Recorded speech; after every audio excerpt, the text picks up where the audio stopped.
This is the October 25th, 2021 meeting of the Revere City Council. All rise and salute the flag, please. I pledge allegiance to the flag of the United States of America, to the republic for which it stands, one nation, under God, indivisible, with liberty and justice for all. Madam Clerk. Roll call of the members. Councilor Giannino is absent. Councilor Guanasso is absent. Councilor Keefe. Here. Here. Councilor McKenna. Here. Here. Councilor Morbido. Here. Here. Councilor Novoselsky. Here. Here. Councilor Powers. Here. Here. Councilor Rotundo. Present. Here. Councilor Sereno. Here. Here. Councilor Visconti. Here. Here. And Council President Zambudo. Here. Here. A quorum is present. Approval of the journal of the regular meeting of October 4th, 2021. So moved. All in favor, all opposed? So ordered. Calendar item number 4.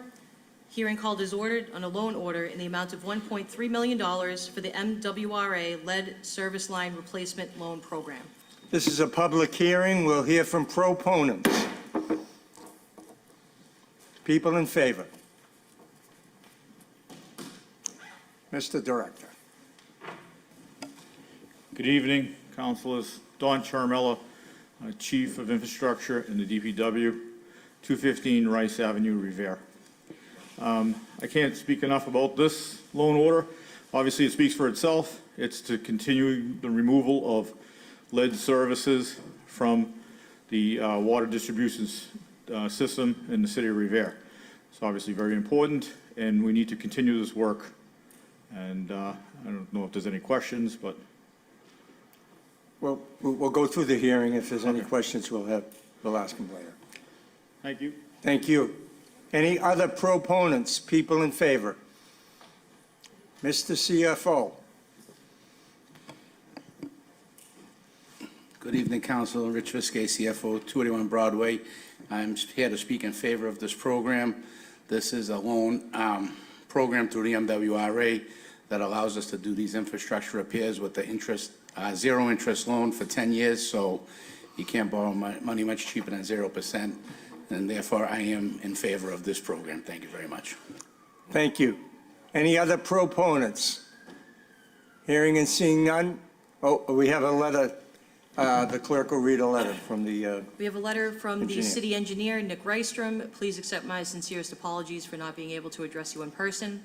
Alternatively, I write in support of Council Order 21-344 and Council Order 21-345 before you tonight. Lead water services are a serious health concern in much of the country. As a result, the city of Revere has made great efforts to identify and replace all lead water services throughout the city. With 340 lead services replaced and approximately 80 lead services remaining, I urge that you vote favorably to approve Council Order 21-344 to secure the funding needed to complete this important project. Also important is the city's continuing efforts to address the rehabilitation of our sanitary sewer system as mandated by the U.S. EPA through the existing consent decree. Efforts to maintain compliance have been coordinated for each of the last 10 years through a yearly program management contract. Approval of Council Order 21-345 would provide necessary funding to execute the program management contract for the current fiscal year. For this reason, I urge you to vote favorably to approve Council Order 21-345 as well. Thank you very much for your time. Thank you. Okay, opponents, people opposed. Hearing and seeing none, we'll close that side of the hearing. City councilors.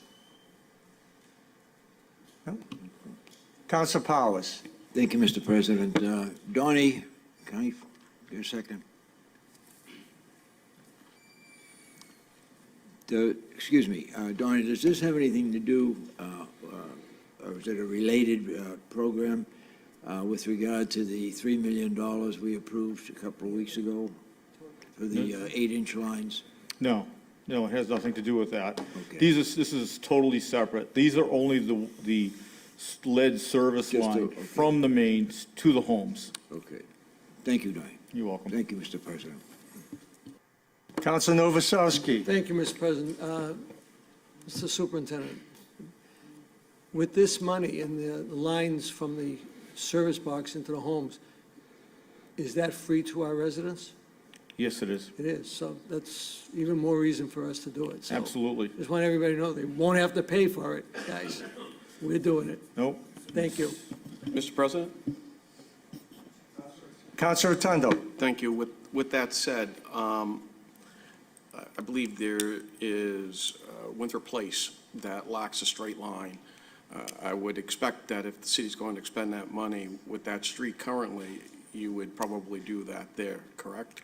The 1.3 is specifically only for the removal of lead services. Those properties have been there for greater than 50 years, so I would expect them to have lead services. If there's lead services present, then they'll be removed. Thank you. You're welcome. Councilor Thank you. Novoselsky. With regard to that, you know, and I have no problem with that, but just so you know, those houses on Winthrop Place, all their lines, service lines go out to Hitchborn Street. There's no main line going That up is correct. Winthrop Place. So we replace that all the way down? If there was lead, whatever there's lead, Yeah. we'll trace it out and it will fall under these funds. Well, I just want to make sure, you know, that So we've already. you realize where it's going. We already have a list of 80 more lines that have been identified.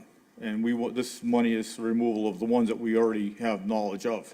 Any other lines that we discover, they'll be addressed. Okay. May I? Okay, Councilor Visconti. Just to follow up with what you just said, did you say that, will this complete the project or the 1.3, or just identify what you've already So identified? it will take care of the ones we've already identified. So as we go along, we discover them, you know, and we create lists. Okay. And then when we have, when we can create another list, then we go for another appropriation. Okay. So once we discover them, we can't turn a blind eye to them. No. Okay, great, thank you. Madam Clerk, call the roll. Shall the City Council approve a loan order in the amount of $1.3 million for the MWRA Lead Service Line Replacement Loan Program? Councilor Janito is absent. Councilor Granasso is absent. Councilor Keefe? Yes. Yes. Councilor McKenna? Yes. Yes. Councilor Morbido? Yes. Yes. Councilor Novoselsky? Yes. Yes. Councilor Powers? Yes, Yes. Councilor Rotundo? Yes. Yes. Councilor Sereno? Yes. Yes. Councilor Visconti? Yes. Yes. And Council President Zambudo? Yes. Yes, the loan order has been approved. Calendar item number 5, hearing called is ordered on a loan order in the amount of $300,000 for infiltration, inflow, removal design projects. This is a public hearing. Proponents.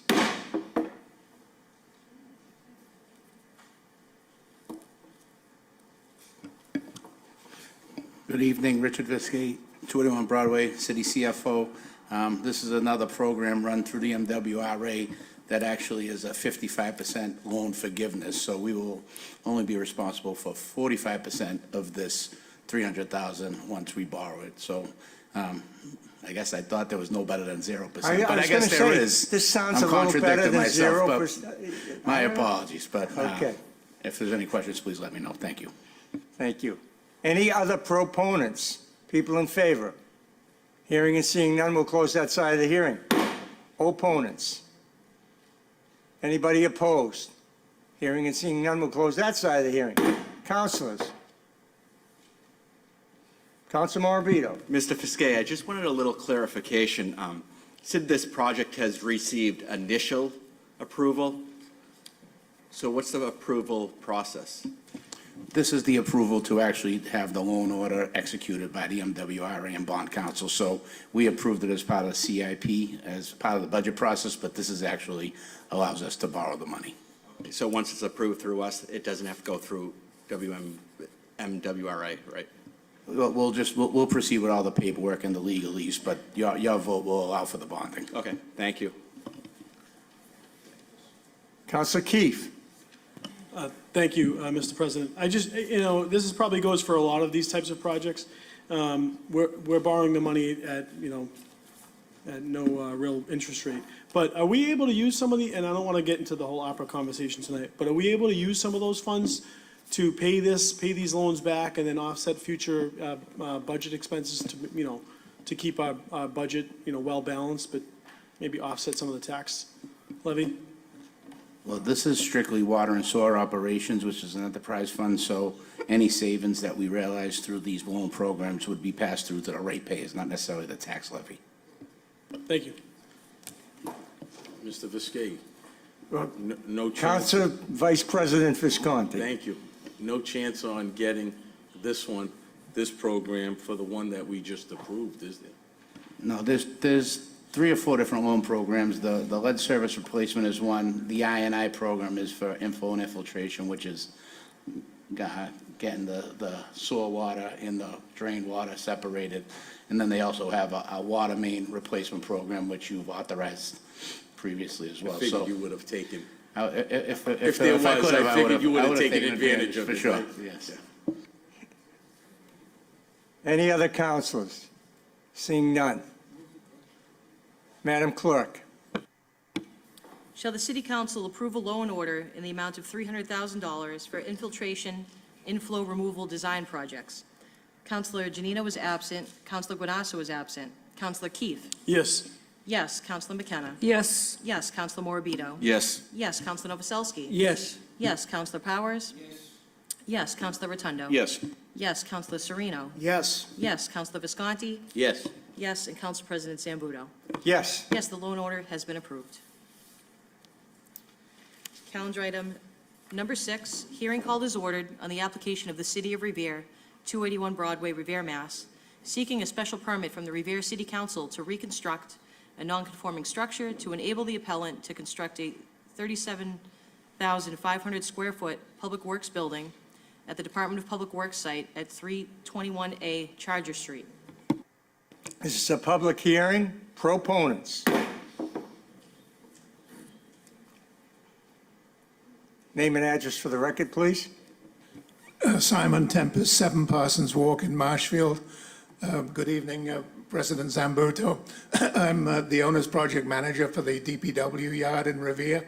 I think some of you know me, some of you don't, but I've been working in the city for quite a long time. And with me today, I've got David Kelly, who's going to do a presentation, if that's what you would like, just to show you the plans we have for the yard. Go right ahead. Thank you very much. Here's David. Good evening.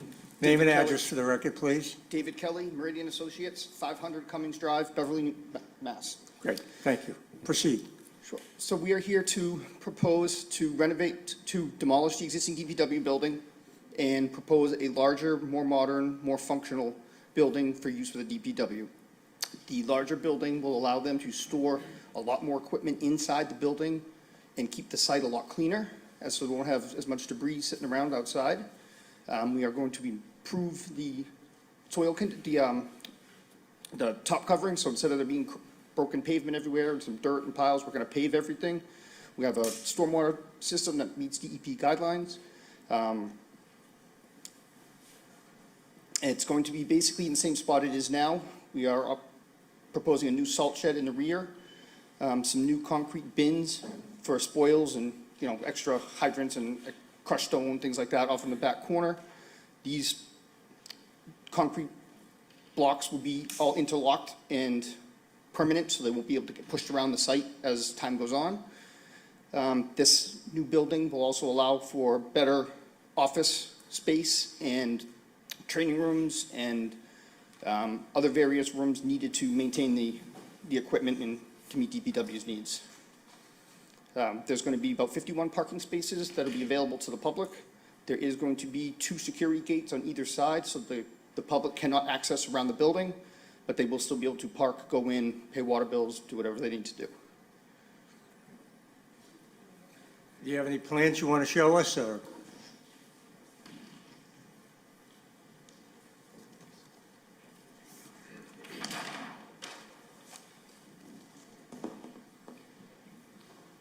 So the existing building is there. Right? So this would be the new building. The access gates would be here and here.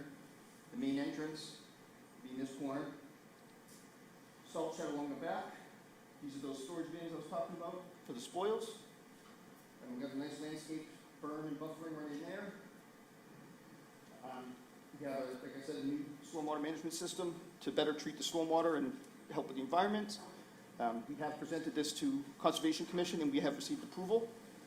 They are very happy with this work because we are now solidifying that back wall so that as time goes on, they can't creep further and further into the resource areas. Great. And what we're planning to do is we're going to keep most of the soils on the site. As you know, with a lot of the other projects we've had in town, a big part of the cost is the removal of contaminated soil.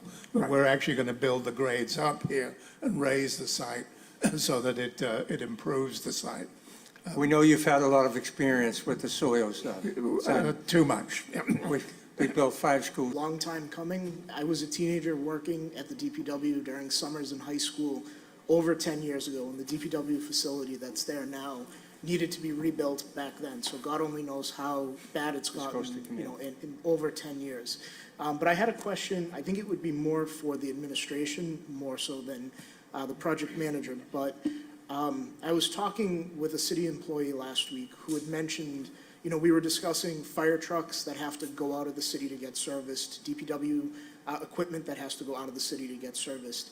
With the new DPW facility, is there any discussion of creating a space whereby we have city mechanics that specialize in fixing our equipment so it's not going to New Hampshire or down the South Shore or what have you? I know that's not your department, that's more the administration, but that would be kind of my question as we're thinking about a DPW for the 21st century and kind of, filling the growing needs of our community. So I don't know if there's somebody from the administration. That really is a question, a management question, but we have included repair bays in the new facility. We can bring these questions to the zoning subcommittee, and we can discuss them further. So if you can reach out to the administration to get us that answer, that would be helpful. Thank you all very much. Councilor Sereno? That's it. Thank you, Mr. President. Thank you, Councilor gentlemen. Rotundo? Thank you, Simon. How are you today? Thank you, sir, for coming. It's been, like you said, you've been here quite a while, and your service is recognized. That said, when will the first shovel go into the ground? More importantly, what will be the estimated total cost? And the other question is, will this facility be technologically upgraded? Obviously, I'm assuming it is, and I will have other questions regarding the building structure, its use and so forth, lifts, et cetera. So at the committee meeting, if that could be provided, I'd appreciate it. Okay. Thank you, Councilor. Councilor Novoselsky? Mr. President, I would just like to know when the shovel, when they're going to I start apologize. construction. We can't say exactly, but we're hoping to go out to bid at the end of the year, December or January. Cost estimate? Cost estimate, we've got we're working on that right now, but we won't know the exact cost. Greater than 20 million or less? More than 20 million. Thank you, sir. Okay. Councilor Novoselsky? Thank you, Mr. President. Mr. President, as Councilor Sereno stated, this is a long time coming, and I believe I put in the first motion that we start working on this almost 7 years ago. So I feel proud that we've gotten to this point, and I look forward to hearing more about it at the subcommittee, and as Councilor Rotundo stated about the construction, what it's going to be made of, but we'll talk about that then, but just looking forward to getting involved in it. Thank you. Yes, it's very close. We're almost 100% done with the drawings, so it's going to be that. Thank you, Mr. President. Thank you. Thank you, Councilor. Councilor Powers? Thank you, Mr. President. Sir, comparatively speaking, size-wise, what is the difference in the increase in square footage of this building? And is this building a building that's going to take us into the future for a considerable amount of time? The new building is about 40,000 square feet. I think it's slightly more than what you've got right now. And it has been designed to take you into the future, probably 40 or 50 years. It's a very robust building. It's not a architect's dream. It's a DPW. It's what it's supposed to be. And we've done everything we can to be mindful of the cost and so forth. And I think you'll be happy with it. I understand it's not an architect's dream, but am looking to the future to make sure that we have the square footage in there to store new and more modern equipment that will be coming into use over the years. I believe we do, yes. Thank you. Thank you, Mr. President. Mr. Councilman Moravito. Thank you, Mr. President. Have you ever managed a project similar to this project, like a DPW facility? We actually did the DCR facility on the beach, which is very similar. Okay. And my any- office has done several. Any This one. others? No. No. So this would be a second building of that magnitude? Yes, but the architect that we hired has probably done 10 or 15 of these. What's your estimated time frame for To build it? completion? Yeah. Probably, we're allowing 18 months. We think it can probably be done in 12, but with the supply chain issues, we want to give a comfortable window for the contractor to be able to complete it. Now, if the economy sinks, it's going to come to a stop. Are we planning for that as well? I think that's very difficult to predict, but I would think if we signed a contract, the contractor is committed to completing the building for that price. Okay. So are you working with specific vendors, or, As I said, it will go out to bid in December, and then we have a list of vendors, and we're actually very pleased that we probably got 12 respondents to the request for services, and that's a good bidding pool. okay, thank you.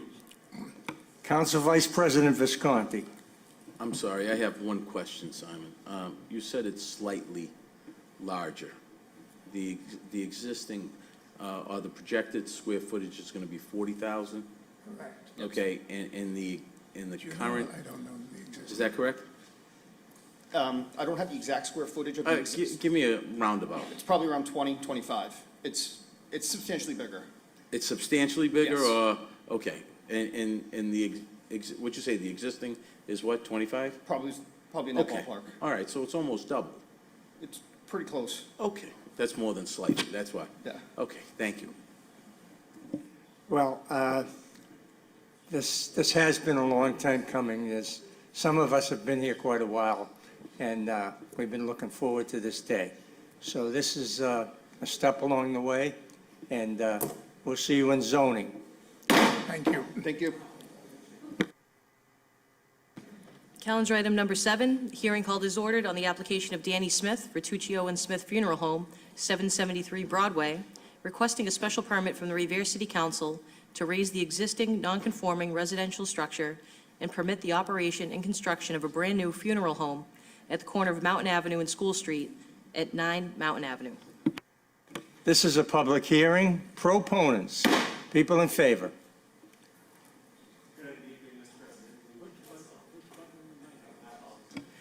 Good evening, Mr. President and Council. My name is Chris Kreidler, 14 Proctor Ave, Revere, Mass. We represent Mr. Vertuccio and Mr. Smith as the applicants for this application. Now, Mr. Vertuccio, I'm sure many of you are very familiar with. He's been a pillar in this community and has been a part of this community for decades now. And he's been a licensed funeral director in Revere for, I believe, since 1969. Mr. Smith, who is present, and I believe Mr. Vertuccio is present as well, has joined Mr. Vertuccio in 1998 and has obviously been part of this community and helping members of this community since that time. Now, they both have long served the community of Revere, providing comfort and solace when it is needed most by members of this community. Now, they need our help at this point. They are being asked to leave their current location on Broadway and have been seeking a new place to call home and to provide these services for the community. We've been able to find the property in 9 Mountain Ave, which we will provide. If you'd indulge me for 1 second, I will bring up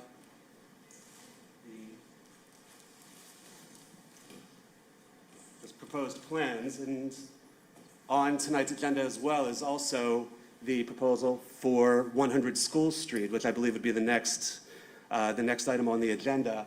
So we intend to raise the current structure at 9 Mountain Ave. It's a non-conforming residential structure, and build a beautiful new funeral home for Vertuccio and Smith Funeral Home. And Mr. Vertuccio and Mr. Smith have already actually purchased the 100 School Street property so that we are able to provide adequate parking for adequate off-street parking for the funeral home itself. Now, we plan to work with the neighborhood. We want to be a part of the neighborhood to help build this community and provide these services for the community, these necessary services. And also, we intend to hopefully complete the hundreds of Revere families who still have prepaid funeral plans. Now, the goal, one of the ways that we've tried to do this, we actually reached out to many members of the community back in May and held an informal hearing. Mr. Vertuccio and Mr. Smith were there to answer any questions from the neighborhood to try to lay any sort of concerns that they would have. And I believe many of those folks are actually here tonight, and they're here in support of this particular project. There have been some concerns voiced to us about issues with parking, as we've mentioned. The 100 School Street, if obviously this board or this council were to permit the parking use, would serve as primary parking lot for the funeral home itself. And there would be some additional spots in the 9 Mountain Avenue location as well. Now, Vertuccio and Smith have always regularly indicated on their notices when they're bringing people in that where they should park, and they intend to keep up that practice now. They have also indicated that they will have adequate staff present in order to direct any sort of folks to appropriate parking. So to avoid any sort of congestion or any sort of issues in terms of using street parking. Now, one of the other items that folks have brought to our attention have been, there may be some concern with congestion and overlapping traffic timing with the high school. Now, If I can stop you for a minute. Absolutely, sir. This is going to end up in zoning, and that's where all these questions and such will be answered. So I really appreciate if you could streamline your presentation so that we can, the facts are brought out at zoning. Absolutely. This is a public hearing to kind of give an outline of what's going to happen, and the rest happens in committee. Thank you. So if you wouldn't mind, just. Thank you, Mr. President, my apologies. So we are seeking to just try to find Vertuccio and Smith a new home so that they can better serve the members of this community. And we are seeking this council's assistance with these facts. So thank you very much. Thank you. Any other proponents, people in favor, wishing to speak? Seeing none, opponents, people opposed. Step to the microphone, please. Name and address for the record. Marie Shand, 130 School Street in Revere. Lived here all my life, and I finally built my dream home 31 years ago, diagonally across from Revere High School. I put up with all kinds of heavily impacted traffic. I don't feel that I want to put up with any more traffic. The high school, not only does it have comings and goings of the students and the parents, we have voting there, we have COVID shots, we have COVID testing, we have community events, we have sporting events, we have recitals there, all traffic. I think that the funeral home can go someplace else where they're not so heavily impacted. This is not a good place. For me, at my age, I want peace, and that's why I built my house there, and it's been pretty peaceful. I put up with the traffic, but I don't need more. When they set up a funeral and they line up those cars and they go by my house, if I have a doctor's appointment, I can't get and break that line. It's against the law. And that's going to impact me and my good health. So I really don't wish to have that kind of traffic added to the already existing traffic area. Thank you. Thank you for your comments. Any other opponents? People opposed, step to the microphone, please. Name and address for the record. Joseph Cottarelli, McClure Street, which is spelled with 2 C's. The sign has not been changed. You never asked me. I didn't have to ask you. I called 311, and it's been noted for a month now, 2 months anyways. But anyways, my colleague as well, resident, School Street is worse than Broadway. 5 o'clock at night, you can't even get up onto the School Street. Traffic on Broadway backs up, maybe 2 cars go by on a green light, and you never even make it up to Broadway. Mr. Vertuccio is a personal friend of the family. This has nothing to do with him personally. The funeral home, not the best. I'm sure it's going to be beautiful over there, but it's going to impact traffic, and that is the #1 priority with the residents around School Street, and totally opposed of that new construction. Thank you very much. Thank you for your comments. Any other opponents? Name and address for the record, please. My name's John Rockaberty, and this is my wife Talia Rockaberty. We live at 4 Grand Ave, which is directly across the street from Vertuccio and Smith's proposed plan, on the corner of Mountain Ave and, Mountain Ave and Grand Ave. We bought the house 4 years ago, love the community, love the area. She's actually a special ed teacher at Revere High School. Okay, I talked to you also. So we're heavily opposed to this. We have not only for school parking, people are parking in front of our house, side of our house, and even though they have a parking lot in the school, doesn't mean that they're going to use it. So I do think that that's going to affect us too if it was to be approved. Obviously, traffic has been talked about quite a bit. We got school traffic in the morning. We have morning traffic in general. We have potential wake traffic, potential funeral traffic, evening traffic, work traffic, late afternoon traffic. There's just way too much traffic. We've already talked about that.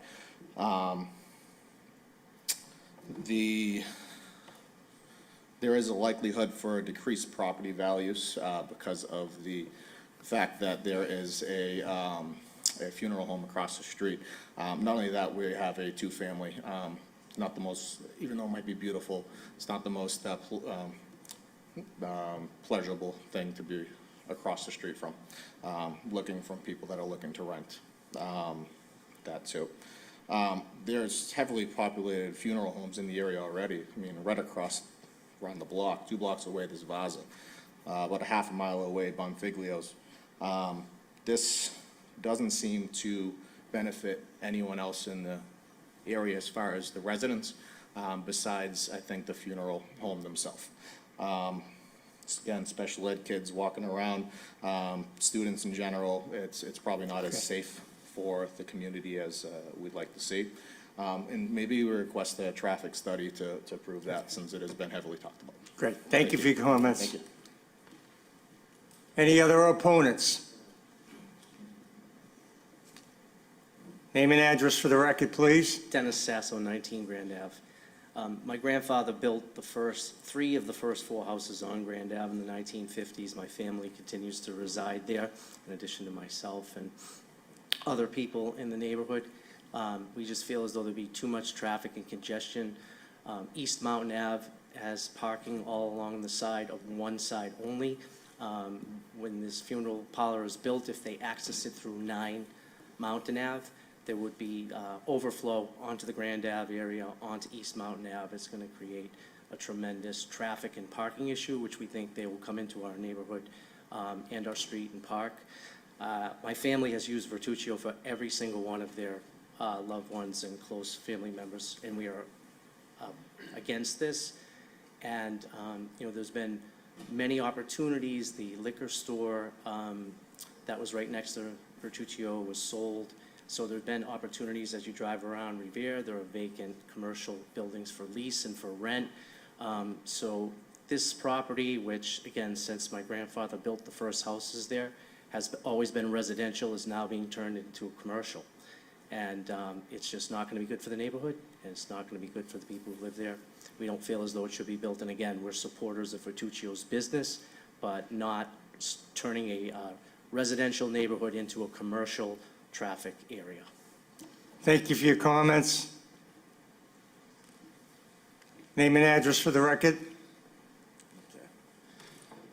My name is Stephen Jones. I live at 45 Grand Avenue. My family has been in the city all their life. Some of you city councilors know me very well. My family owned Mr. Flower on Broadway Revere. This being said, 9 Mountain Avenue abuts, or is right at the end of Grand Avenue. The street is very small. The street goes into 2 streets, Grand Avenue and Emmett Terrace. Now, Mr. Vituccio, if he has his funerals, you have an abundance of cars, maybe 40, 50 cars and everything extra. If you have the overflow and they end up parking on Grand Avenue and Emmett Terrace, emergency apparatus could not make that turn from Emmett Terrace to School Street. You would have a little bit of a congestion there. My family would be against it. We know Mr. Vituccio very well. My mother knows Mr. Vituccio very well. I would think there's a better place than 9 Mountain Avenue. I believe that 9 Mountain Avenue has been residential for about 50 years. Now, to get this zoned and everything, commercial property, property, I really don't understand how a residential area. We can take that up at zoning. Understandable, but you do have the high school right next to it. I understand And that that. high school and everything has a large traffic problem right there and everything at that intersection with the blinking light. So you will have an overflow on Grand Avenue. Grand Avenue is a little tiny side street. I invite any of the city councilors to drive down it. Go to Emmett Terrace and everything. You have a very tight street and everything. Very familiar with it, very familiar. Okay. Okay. But we would think that this would be a better place, someplace else. Okay. Very limited parking on 9 Mountain Avenue, even if you develop the property and have 100 School Street and everything. 100 School Street is a very small property that abuts, I believe, the apartment complex at the back of Broadway. So I would like for the city council to take into view this factor.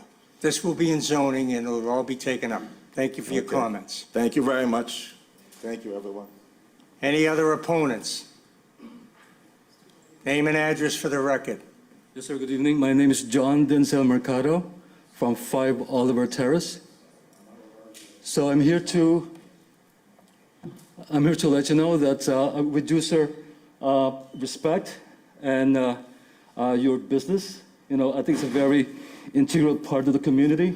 But I believe that common sense tells me and my kids that your decision is in the wrong spot.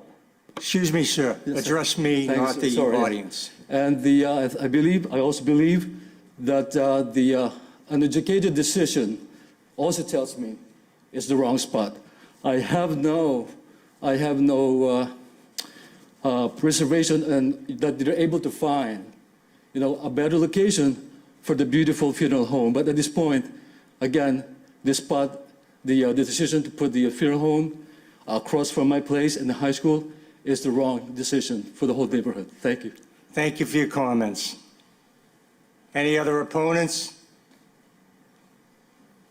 Weren't you already up here? Yeah, we just forgot to mention, we did walk the neighborhood about 2 streets worth, and we have about 25 signatures of people who also You can agree. submit them to the clerk. Okay. Thank you very much.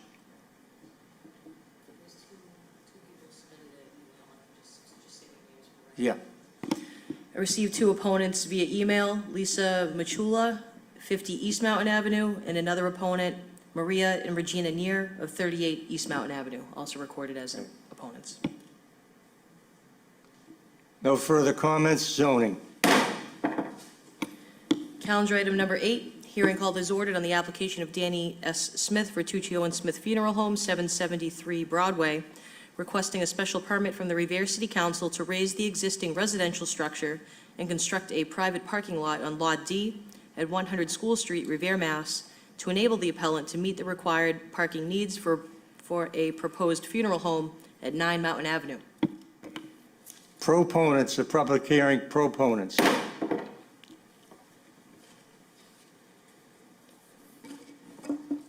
Again, Mr. President and Council, thank you again for the opportunity. My name is Chris Kreidler, 14 Proctor Ave, Revere, Mass.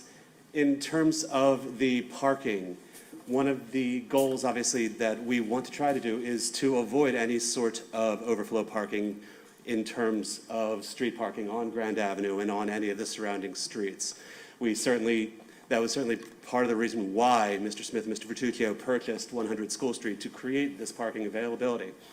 They have tried to also work with the school superintendent and with the school department themselves to possibly address any sort of overflow parking at the high school if necessary. So our goal is not necessarily to disrupt any of the already congested or the congested neighborhood at all. We want to try to avoid any sort of on-street parking, and that's part of the reason why Mr. Vertuccio and Mr. Smith would have employees guiding any sort of attendees for any events at the funeral home to the parking lot, to any sort of negotiated overflow parking if necessary. In terms of the ability to move the properties and in terms of the potential congestion with the high school, that is also something that is addressed through the schedule of the funeral home itself. Very rarely will any of the funeral home activities be going on when the children are either not in school or have not already left for the day. Most wakes occur between 4 and 8 p.m., indicating that even at the earliest, immediate family members only would generally arrive at the funeral home at 3:30, well after the students have been released for the day at 2:20. At the earliest that any sort of events may occur are generally, we would expect any sort of immediate family to be there at 8:30, well after the students have arrived, usually between 7:50 and 8 o'clock at the high school as well. Obviously, our goal is not to disrupt. We are trying to work with the community, and Mr. Vertuccio and Mr. Smith are willing to listen to anybody who would come and talk to them and try to create a sound community and become a part of this neighborhood rather than disrupting anything with it. So thank you very much. Thank you. Any other proponents? People in favor? Hearing and seeing none, we'll close that side of the hearing. Opponents?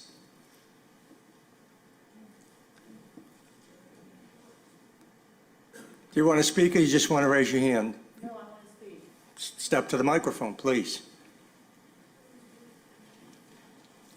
As I said earlier, I have peace in my home, but when I have all those cars and doors banging at night, I at least have peacefulness at night. That's going to take away from me and anyone else in the neighborhood when all these cars are pulling into a parking lot and slamming doors. And it could go quite late into the evening when they have wakes, funerals, or whatever. Thank you. Thank you very much for your comments. Mr. President? We're in the middle of a public hearing. Is it important? I believe that some people who have spoke as proponents were opponents. Am I not correct? Or did I miss that? I don't know what you're talking about. This is Okay. a different public hearing. This is another. I understand that. Do you want to see? The plan state for parking, he didn't say how many parking spaces there were. He has a big parking lot where he is now. I know it's not his, but it's been overflowed many times before. I don't know if the parking is the same, but again, this is a traffic issue. I understand. And also, don't rely on the school parking lot. That's school property. Of course not. So, Details of the parking space and all the details will be at the zoning subcommittee. Okay. And I suggest you come to that, obviously. I know Well, you will. The only reason why I got this notice was it just was hung on my mailbox. This was a total, I don't know where we're getting this information from, how these It's all things in come the out. newspaper, public hearings. I didn't see anything in the newspaper about this one, but Well, they have to be. It's part of the I'm sure they rules. are, but this was like something, this dropped in my Okay. mailbox. It just shocked me, Well, but you're thank you very here, much. so you'll be there too, I'm sure. I will. I know that. Okay, any other opponents to the parking lot? Hearing and seeing none, we'll close that side of the hearing. City councilors. Councilor McKenna. Thank you, Mr. President. I just want to ask Chris, and I know this is going to go into zoning, but I just wanted to know how many parking spaces are you going to have on 100 School Street? And then how many parking spaces are you going to have on 9 Mountain Ave? There are going to be 28 parking spaces at 100 School Street, and all legal 9x18 parking spaces. Okay. And there are 2 garage parking spaces, and I believe 5 tandem parking spaces along the driveway, so a total of 35 spaces 35 space. between the two, yes, ma'am. Okay, thank you. Thank you. Councilor Keefe. Thank you, Mr. President. I just want to state for the people and the residents and the audience, I'm on the zoning subcommittee. I'm actually the chair. So this will be heard on the 22nd at 5 p.m. or roundabouts. Then could start a few minutes late. There's a few items that night. But unfortunately, to the Vertuccio family, they've been a very well-respected family throughout the city for many years. And the last thing I want to do is hurt a small family business. But I also have to represent the residents of the ward. And as you can see, a number of them were up from Ward 4. I know that this project technically is not Ward 4, it abuts Ward 4.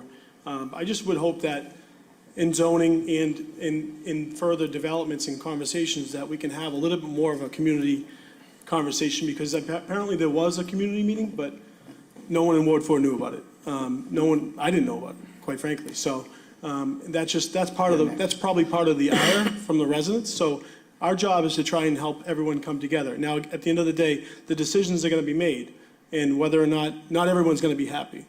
But our job is to try and make the best decision for the whole. So hopefully you can attend on the 22nd, and your voice will be heard.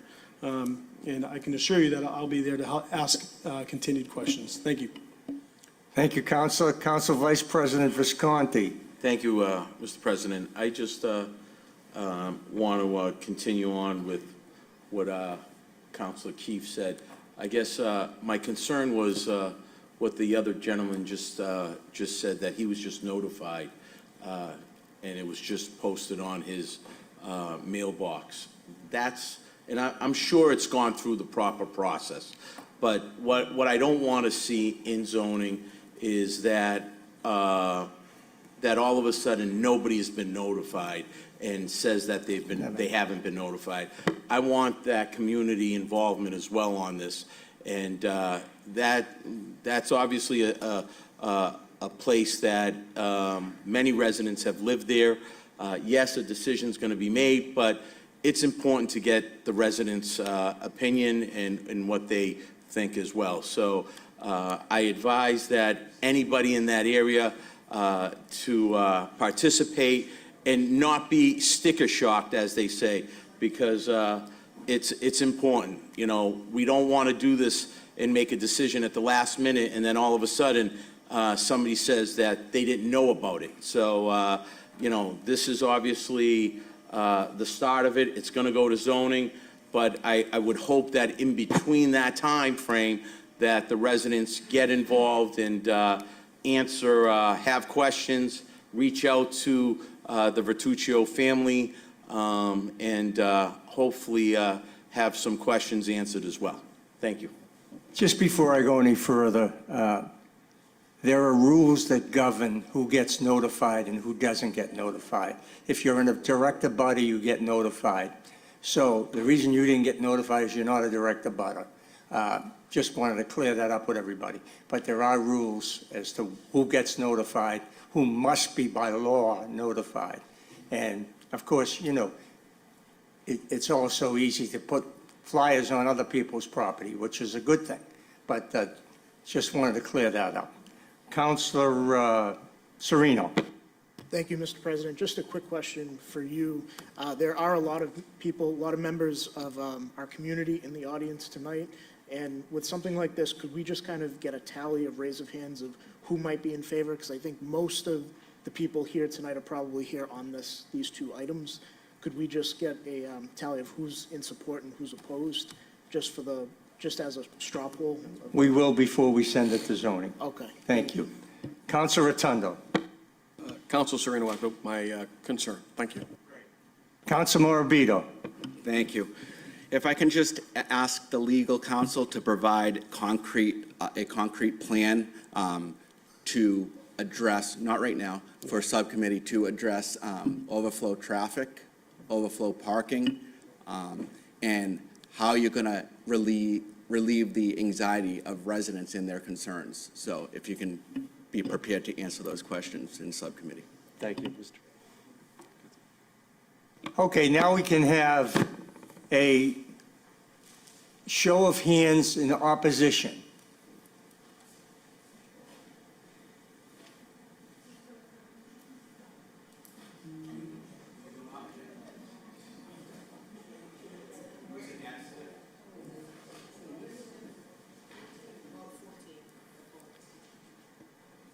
Okay, you can lower those hands. People in favor?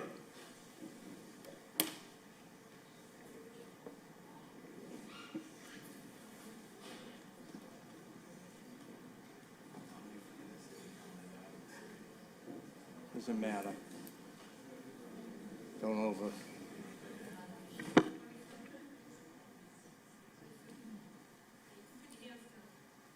Thank you all for your participation. You're getting people's hands raised that aren't impacted with the community. All right, That's listen. all I'm saying. You know, I mean, We you do get this people all the that are builders time. That aren't residents, that's all. It's just a show of I hands. understand, That's, but it's I a have people that are in the audience. I It's, appreciate well, you know, in zoning, What's his the name? details will be worked out. This is just simply a public hearing to get the facts on the table. Okay. Joe, that's noted. Joe, that's noted. And Mr. President, through you, sir, also note that the young lady came to the podium with a list of people too, so that's also calculated. And as the president said, yep, understood. Thank you all for your participation. Zoning.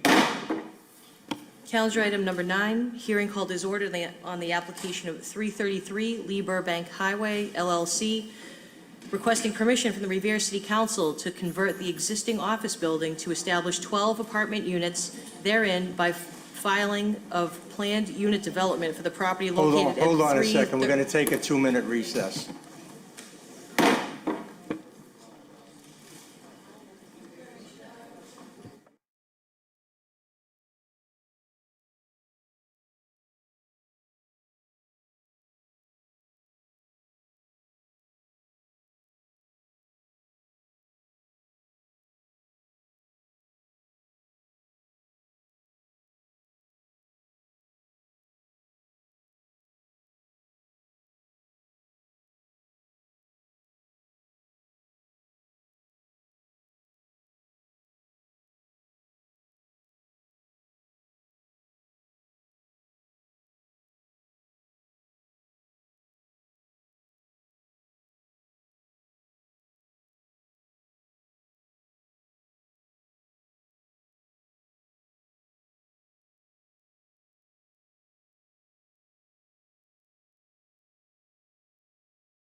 Anybody that's going to converse in here, please, can we have the conversation outside?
Council will come back to order. Hearing called as ordered on the application of 333 Libra Bank LLC requesting permission from the Revere City Council to convert the existing office building to establish 12 apartment units therein by the filing of a planned unit development for the property located at 333 Libra Bank Highway. Public hearing proponents. Good evening, Mr. President, members of the City Council. My name is Attorney Lawrence Simeone, and I represent 333 Lee Burbank LLC, Massachusetts Limited Liability Corporation that owns the property and is located at 335 Lee Burbank Highway. The particular applicant before you seeks a special permit in accordance with the Planned Unit Development Ordinance of the City of Revere, 1720-010, and asks for this public hearing in accordance with 1720-090. The particular locus is identified as Lot C. It consists of 9,050 square feet of land located in the TED District. It has an improvement of a 14,280 square foot office building thereon, and the particular building is approximately, actually it's 4 stories, and we have a frontage of 107.55 feet on Lee Burbank Highway. The project that's presented to the Planned Unit Development Review Board and to this honorable council is a conversion of the office building from its existing 14,000 square feet of office space to 12 two-bedroom apartments that will be located on the premises and consist of the total use of the premises as a result. And we've asked that that particular conversion be allowed in accordance with 172150. The 12 units will have 26 parking spaces, 2 each as required under the zoning, and 2 additional after working with the Zoning Board of Appeals members who had given a variance to allow this matter to go forward. There's also, as part of the application, the elevations done by Phoenix Architects. They're part of Exhibit Number 2. The applicant has filed a pre-conference request to the PUD board, and that happened on September 4th, 2021. At the pre-conference, we presented a preliminary plan which was reviewed by the board on September 8th. On September 8th, the Planned Unit Development Committee board sent some comments to this honorable body. You'll find as Exhibit Number 7 as our application. Driving force of those comments were adding green space around the building at the request of the committee. The Zoning Board of Appeals, A2128, granted a minimum lot size variance to allow this particular project to move forward. That was unanimously granted and recorded with the Suffolk Registry of Deeds. Our last meeting with the Planned Unit Development was on October 19th, 2021. We continue to work with the review committee in order to finalize what is going to be the final plan submitted to this honorable body for adoption. And at this time, Mr. President, I'd ask that this matter go to zoning subcommittee. Thank you. Any other proponents, people in favor wishing to speak? Hearing and seeing none, we'll close that side of the hearing. Any opponents, people opposed? Hearing and seeing none, we'll close that side of the hearing. Any city councilors? Council McKenna. Thank you, Mr. President. So I toured this facility because it is in my ward, and I just, no, they have enough parking. It's not in a residential area. There's no one affected. It's just it's a building in its own place, and I think there's an auto body next to it. Lee Trailers Park abuts it. So I just don't think there's anything, I can say that's going to inhibit me to vote against this. So thank you. Thank you, Councilor. Anyone else? Mr. President, I just might add that Andrew Seeker and his brother Daniel Seeker are here tonight representing their father, who is the manager of the LLC. Right. Great. Okay. Zoning. Thank you, Mr. President. Thank you, members. Calendar item number 10, hearing called as ordered on a petition submitted by National Grid to install a new underground electrical service from pole number 2456 to a new house at 570 Proctor Avenue. Any proponents? Name and address for the record, please. Good evening, Mr. President. My name is Adel Wahed Nabat, 170 Medford Street in Malden, on behalf of National Grid, for a new customer that's going to be coming online at 570 Proctor Ave.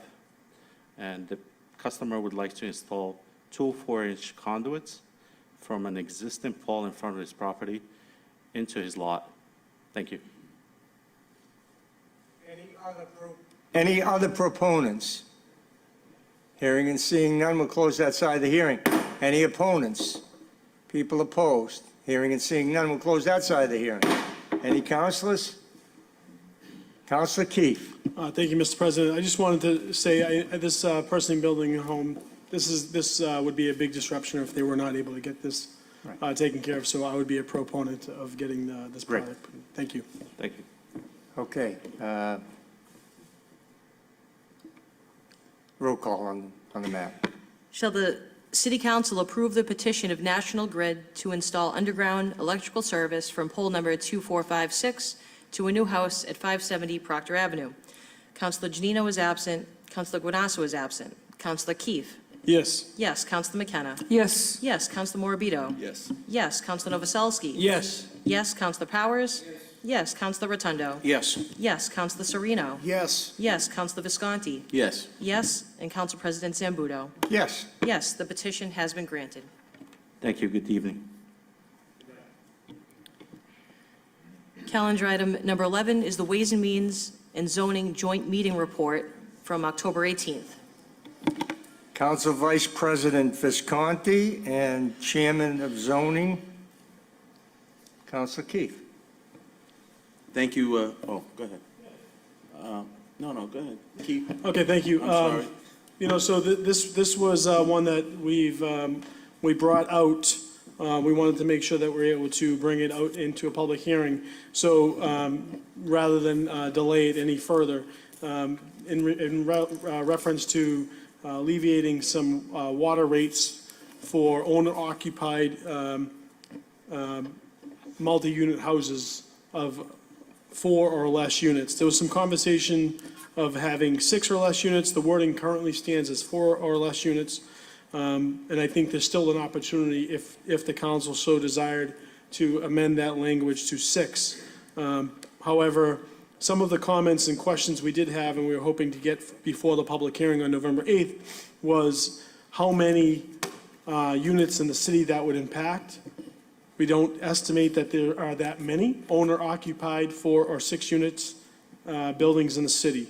So that's the hopes that we can have that before November 8th. I did talk to Mr. Viscay, and he's going to be digging in. There really isn't a good system of finding that information, but I have all the faith in the world in Richard Viscay to take care of getting the council some of that information. So I'd like to get this in front of the public hearing for all of us on November 8th. Thank you. Thank you, Councilor. Council Vice President, nothing to add? Nothing to add at all. Order to a public hearing on November 8th. Calendar item number 12, this was the Health and Human Services Subcommittee report. That meeting was canceled this evening, but I don't know if Councilor Rotundo wanted to address the motion at this time. Do you want anything to say on your canceled meeting? Thank you. What's the disposition of the motion that's on the report? Is he leaving it in committee? Are you leaving that in committee? Okay, thank you. In committee. Calendar item number 13, communication from the Public Health Director requesting a public hearing on an ordinance further amending Title VI of the revised ordinances of the City of Revere relative to non-domesticated animals. Mr. Wells? Oh, it's not you. Who was it? Health Director Lauren Buck. This is just a cleanup of the ordinances, that's all. Okay. So this is a public hearing on November 8th. Calendar item number Should 14, read my notes. communication from the mayor relative to the Toys for Tickets amnesty program for the 2021 holiday season.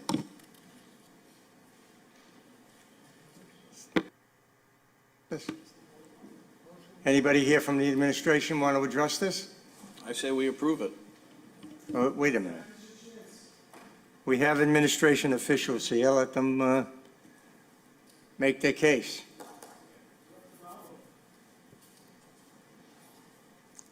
Mr. Parking Director. Zachary Bobo, Director of Parking, 281 Revere, Broadway. I think it's a great program. We've done it a few years in the past. We've been very successful. A lot of kids have gotten really good toys, and it helps the residents, garner some amnesty for some of their tickets they've accrued over the year, especially in the past 2 years. We've had financial stability is a huge issue in the city. I think it would be a great opportunity to help some people. Great. Great. Thank you. Thank you. Mr. CFO, you want something to add something to this? Good evening, Rich Fiske, CFO, 281 Broadway. I'll echo Zach's thoughts that we have done this program the last several years. It's been quite successful in getting some donations, and like the director says, it does provide some amnesty for some of the parking violation surcharges. We try to waive up to $30 for each toy given. We waive all the late fees except the marking fee, which is already pre-charged to us. So again, just trying to give the residents a break and do good for the community and the children. So I'm in support of this program. Thank you. Great. Thank you very much. Anybody? No councilors? Take a roll call vote on this? Upon payment of an unpaid parking fine and the donation of a new unused toy of similar or greater value for donation to a worthy charitable purpose, the parking director, beginning on November 19th, 2021, and ending at the close of business on December 10th, 2021, shall waive up to $30 per ticket, maximum 5 tickets in unpaid parking fines as provided in the ordinances section 1048-160, notwithstanding the foregoing. The parking director shall not waive any surcharge imposed by the Mass Registry of Motor Vehicles if the parking director has notified the Registry of Motor Vehicles of an unpaid fine and a non-renewal of license and/or registration has been recorded by the Registry of Motor Vehicles. Councilor Janino was absent. Councilor Guanasso was absent. Councilor Keefe. Yes. Yes. Councilor McKenna. Yes. Yes. Councilor Morabito. Yes. Yes. Councilor Novoselsky. Yes. Yes. Councilor Powers. Yes. Councilor Rotundo. Yes. Yes. Councilor Sereno. Yes. Yes. Councilor Visconti. Yes. Yes. And Council President Zambuto. Yes. Yes, motion approved. Calendar item number 15, communication from the mayor relative to the appointment of Feeney Brothers Excavation LLC as a licensed drain layer. Calendar item number 16, communication from the mayor relative to the 2021 holiday free parking period.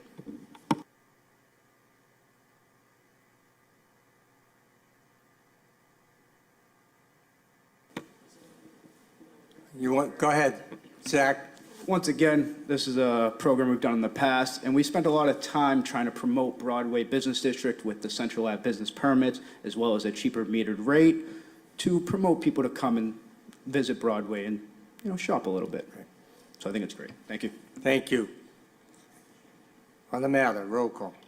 That the city council allow for no enforcement of parking meters on Saturday, December 4th, December 11th, and December 18th.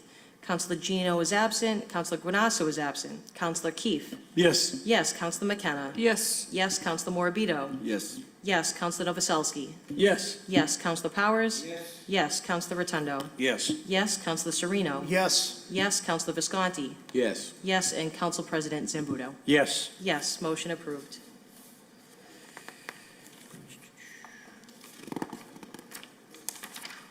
Calendar item number 17, communication from the mayor relative to the memorandum of agreement between the City of Revere, Laborers Local 22, Revere Unit A.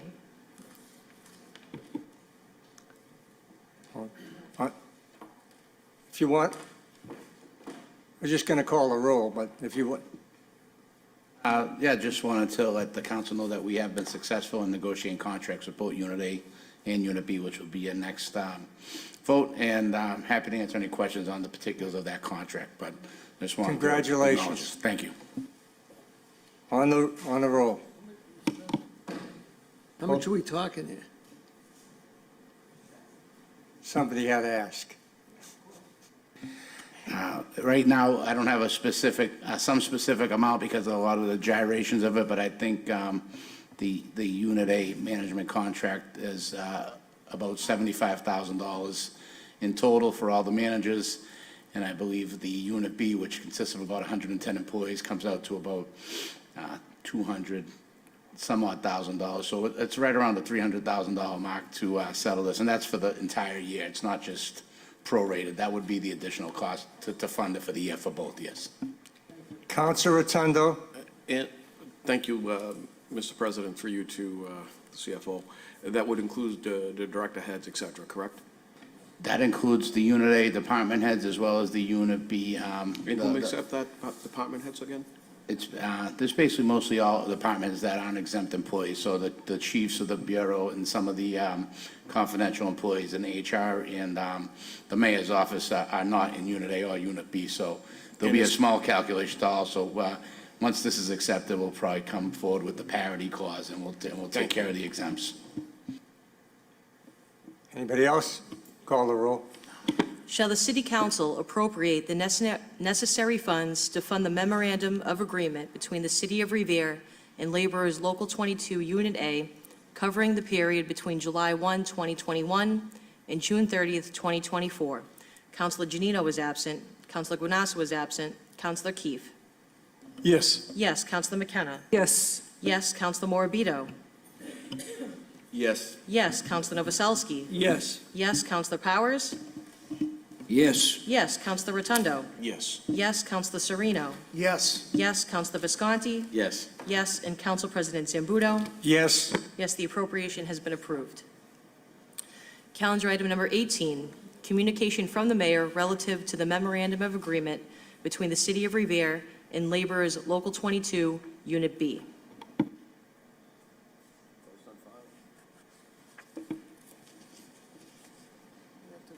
Do we want, we don't need to discuss this. I think it's, well, I think we've got enough information here. Call the roll, please. Shall the City Council appropriate the necessary funds to fund the memorandum of agreement between the City of Revere and Laborers Local 22, Unit B, covering the period between July 1, 2021 and June 30th, 2024? Councilor Janino was absent. Councilor Guanasso was absent. Councilor Keefe. Yes. Yes. Councilor McKenna. Yes. Yes. Councilor Morabito. Yes. Yes. Councilor Novoselsky. Yes. Yes. Councilor Powers. Yes. Yes. Councilor Rotundo. Yes. Yes. Councilor Sereno. Yes. Yes. Councilor Visconti. Yes. Yes. And Council President Zambudo. Yes. Yes, the memorandum of agreement has been approved. I'm sorry, the appropriation has been approved. Thanks. Calendar item number 19, communication from the mayor relative to a loan order for the costs of replacing the water boiler at the Beechmont School. This will go to a public hearing on November 8th. Calendar item number 20, motion presented by Councilors Sereno and Janino that the City Council proclaim the month of October 2021 as Breast Cancer Awareness Month. Councilor Sereno. Thank you, Mr. President. Let me just flip through the packet to the resolution that I would like to read. Okay. Thank you, Mr. President. So, as you can see tonight, I'm wearing a pink tie in honor of breast cancer, as is Councilor Rotundo, as is Councilor Keefe. Oh, no, you got blue. The month of October is Breast Cancer Awareness Month, and Councilor Janino couldn't be here tonight, but this is near and dear to her heart, awareness of breast cancer and, women making sure that they are keeping up with mammograms and making sure that they are doing everything they can to protect themselves against breast cancer. For Councilor Janino, it is personal. Her grandmother, the beloved Joanne Janino, a Ward 6 resident, is a multiple times breast cancer survivor, as is her aunt, Joanne's daughter. So with that, Councilor Janino and I would like to proclaim the month of October in the City of Revere as Breast Cancer Awareness Month. And I'm going to read this proclamation. Whereas breast cancer has the second highest mortality rate in women and is second most diagnosed cancer, and whereas every 2 minutes a woman is diagnosed with breast cancer, and 30% of new women's cancer diagnoses will be for breast cancer. And whereas 1 out of every 8 women in the United States will be diagnosed with breast cancer during her lifetime, and whereas by the end of December 2021, there will be an estimated 281,550 new cases of invasive breast cancer diagnosed and 49,290 cases of non-invasive, for a total of 330,840 new cases of breast cancer. And whereas men can also get breast cancer, and an estimated 2,650 men will be diagnosed with it in 2021, and whereas as of January 2021, there were 3.8 million breast cancer survivors in the United States. Now therefore be it resolved that we here in the Revere City Council do hereby proclaim the month of October 2021 as Breast Cancer Awareness Month. The City of Revere urges all of its citizens to encourage all women and men to learn more about how this disease may affect their lives, to take the necessary steps for early detection and prevention, to recommit ourselves to standing by survivors and their families, and to support organizations that work tirelessly to find a cure. So with that, Mr. President, I hope that we adopt this resolution and mark October as Breast Cancer Awareness Month. Thank you, Counselor. On the motion, all in favor, all opposed? So ordered.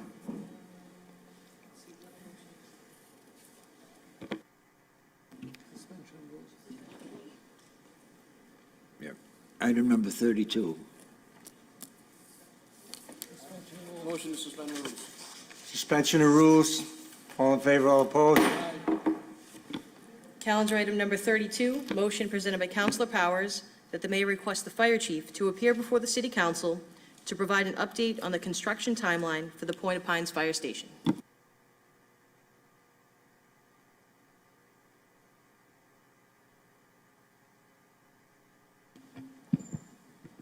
Good evening, Mr. President. Good evening, councilors. Fire Chief Chris Bright, 400 Broadway, Revere. I'd like to thank the councilors for giving me this time to update you on the progress of the Point of Pines Fire Station project. As everyone has seen, that station was demoed back in September. That was a pretty big milestone for us. Not going to lie, like everybody else, the past year and a half has been very, very difficult dealing with the worldwide pandemic and everything, all the difficulties that that's presented to everybody. But we've overcome them. And right now, we're about to enter a really exciting phase of the project. We, along with our state partners, we're beginning to wrap up some of our land acquisitions and permitting issues, because we're trying to take that entire lot down there with the MBTA bus turnaround and everything surrounding. So we've been working with Mass Highway. We've been working with DCR, MWRA, all the alphabet agencies who have a piece down there at that location to try to work all these land acquisitions and permitting issues out. And I think we'll be finalizing that stuff this winter. I believe special legislation made its way up to the State House last week. I believe the council had voted on that. That was a piece of that last week. So that's exciting to see. So the next phase we're going to be seeing is the actual bidding process, which is going to take place this winter. And we hope to start, you'll actually see the beginning of the construction when the weather improves in the springtime, around March or April, I would say. You'll start to see that construction take place.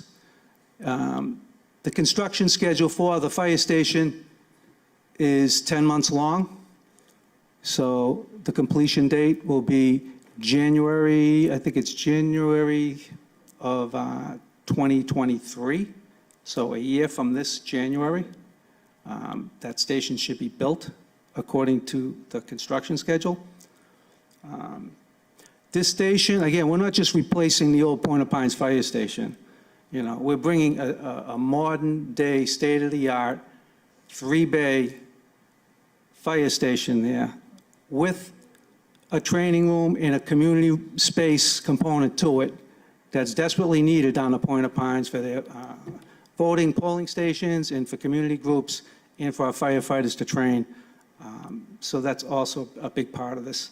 So, again, we're excited. I know there's been a lot of naysaying, there's been a lot of misinformation thrown out around this project, but I'm here to dispel any of those rumors tonight and answer any questions as best I can. And at this time, I'll hand it back over. Thank you, Chief. Let me go to Council Powers first. Chief, thank you very much for being here this evening, and we're getting into a long evening, and I apologize for that. No apologies. There's a lot of innuendo, disinformation out there on social media, and even on the particular candidate's website, okay? People are saying, well, you know, this should have been built 10 years ago, 15 years ago. And it was very unfortunate back then. We were doing 5 brand-new schools, and we were doing a public safety facility on the Parkway. And as we all know, when we use our credit card, there's only a certain amount you can go to. You can't just get out there and bond this and bond that. It costs money. However, I am so grateful to yourself for being so much involved over the past year and a half. You and I believe the deputy, took trips out to Arlington. We looked at other facilities because we wanted to make sure that we were building a facility that had all of the nuts and bolts in it. We didn't want to go in there and say, well, why didn't we do what Arlington did or what Boston did? And speaking of Boston, Boston has built the first fire station in 30 years, Engine 42 out in Roxbury, I believe it is. So we're way ahead of the game with regard to public safety and fire stations. We built the one on the Parkway. We worked with the developer up on Engine 3, up on North Revere, and now we're going into our 3rd station, modern, up to date. Public safety, to me, is probably the most important product that we can give to the residents of this city. My boys were in an accident. My wife she had a cancer. Engine 5 was right there every time, okay? And I hear comments about closing Engine 5. We're not closing Engine 5.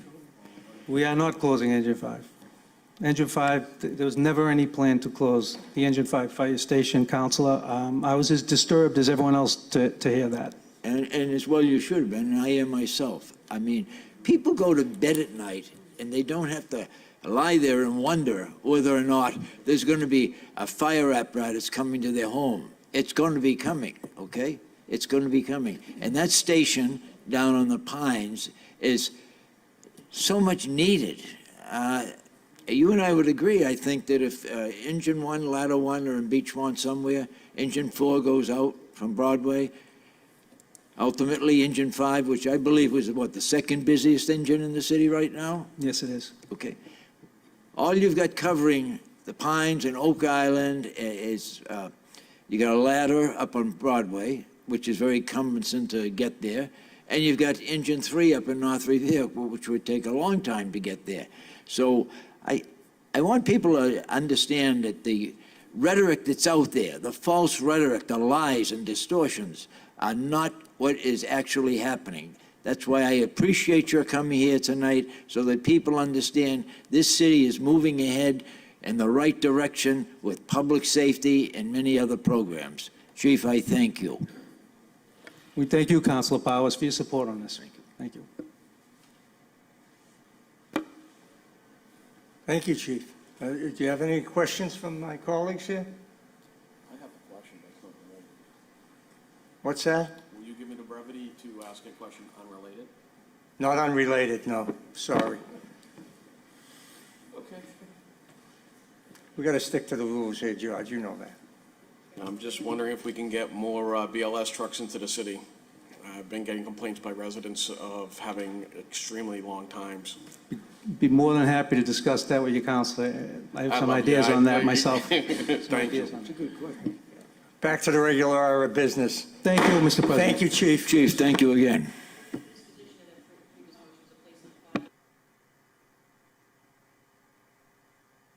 What? Order on. On the motion, all in favor, all opposed, so ordered. Calendar item number 21, motion presented by Councilor Rotundo that the mayor, Superintendent Kelly, and the school building committee provide a date in which they will present all 3 selection sites before the city council. Councilor Rotundo. Mr. President, I believe it's now narrowed down to 2. And I think a greater public discourse should take place. If there's one thing that I'm hearing throughout the community is that there's not the fact that they're not doing the outreach, but there is a lack of participation. And I think we need a bigger forum. This is a $300 million school that we're talking about. It's going to impact the lives of many people. And more importantly, it is a $300 million plus expenditure. Thank you. Thank you, Counselor. Anyone else? Counselor Keefe. Thank you, Mr. President. I just want to state that there is an intention on bringing the council up to speed. I believe next month there will be a presentation in front of the council. And again, the MSBA has extended the deadline for site selection to February, so there'll be more time for community input. So there will be a presentation. We had a meeting this last Thursday, and we have seen participation grow, which has been very nice, especially for the residents that abut that area that is most contentious. So it's been very good to get more participation. Thank you. Through you, Mr. President, to Councilor Keefe. State your point. How many public meetings have we had so far? Greater than 30, correct? Oh, in the 20s. I think we're right up to about 20. Thank you.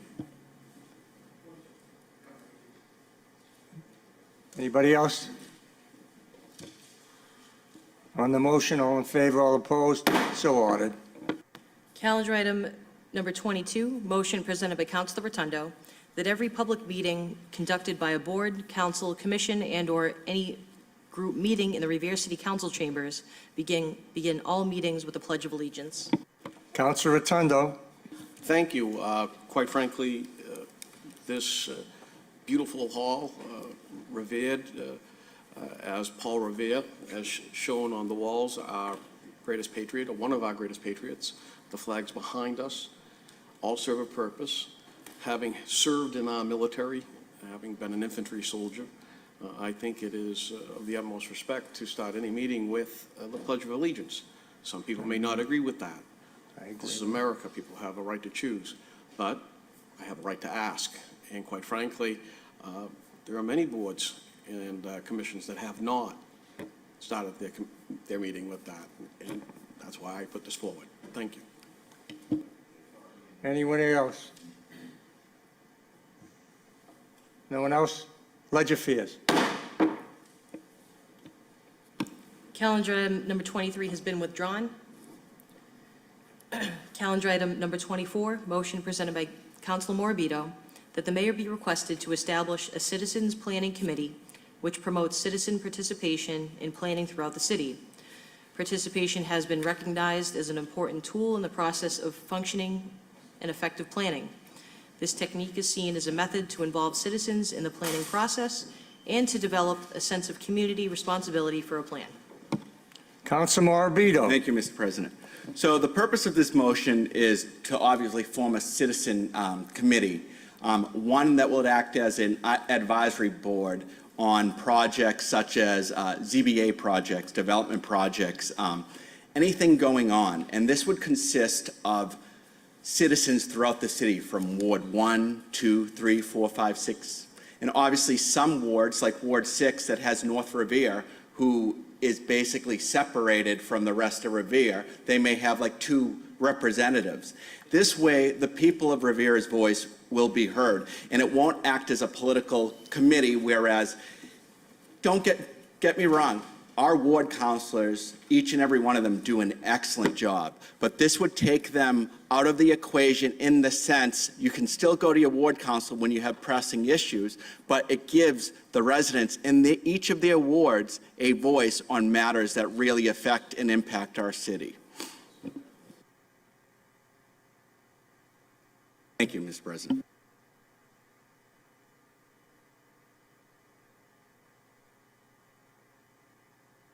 Anyone else? Go ahead, Councilor Rotundo. Thank you, Mr. President. With all due respect, Councilor Marabito, this very issue where the mayor is presenting people and he is establishing it through your edict could very well become political. And in fact, we have pods now in which they're doing cleanups in Ward 6 in which the councilor, from my recollection, was not even told that it was taking place. So, you know, with that taking effect, why don't we just have a redevelopment authority like they do in Malden? We can garner finances from the state and federal level, and we could work towards a process of that nature. That's something that former councilor, and I believe Councilor Powers and Novoselsky might remember this, and probably even Councilor Zambudo, that Councilor John Jordan had recommended back many years ago. And in fact, there are some great amount of dollars that would go with a professional redevelopment authority that would actually handle some of the things that you're talking about right there. And it would be at no cost to the community in the sense of dollars versus outcome. And in fact, you probably have greater dollars from the federal government and the state government in order to do projects. Something to think about. Thank you. So as far as a redevelopment committee, so so the redevelopment committee would act as a communication board to the planning board? They would act as a mediary, or?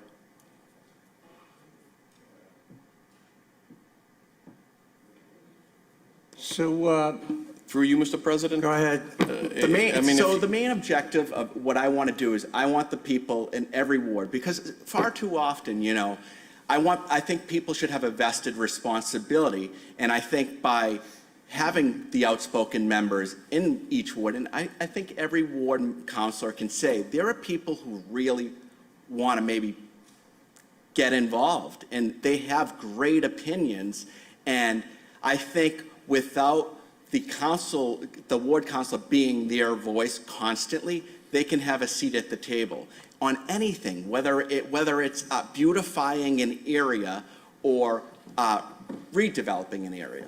So that's however we do it, I don't care. I just want to get the people involved. This way they can help make a difference on things that can impact our city.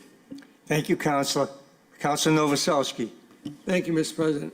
Mr. President, first of all, you know, I don't disagree with people having involvement, but I know every project that I've had down in the Shirley Ave area, I always have a community meeting to get input from the folks that want to.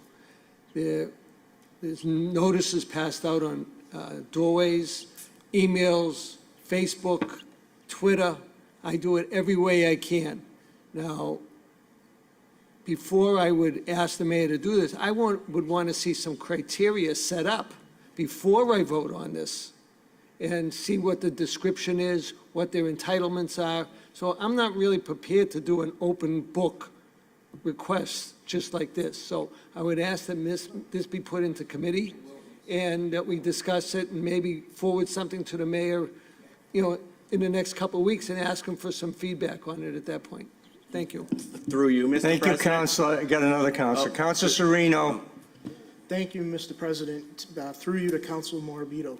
Who would be establishing this planning committee? Would it, if we were doing it by ward, would the ward councilors, you know, be able to say, appoint 2 or 3 members, or would it rest within the chief executive, or would anybody be able to, you know, because would it be the mayor? Who's making the decision? Great Is it open to question. anybody? Well, I think the mayor, regardless of what we establish or what we vote on, the mayor has to implement it.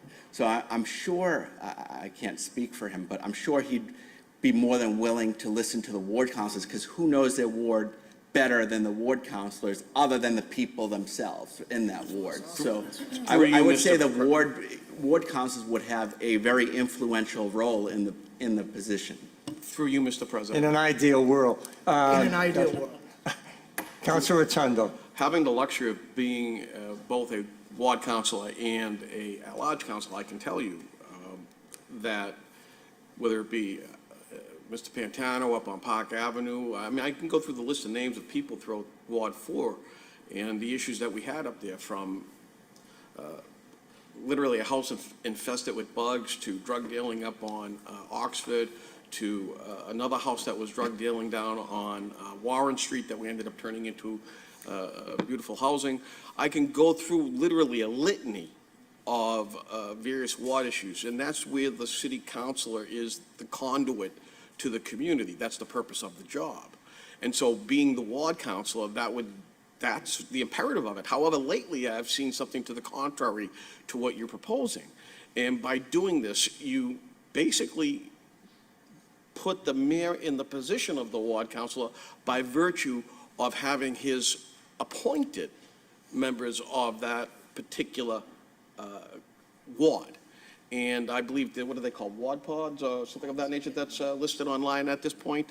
And to Council Serino's, not defense, but to his commentary, there was a project that was done in his ward and he wasn't even notified about it. Until the end. And to me, that's problematic.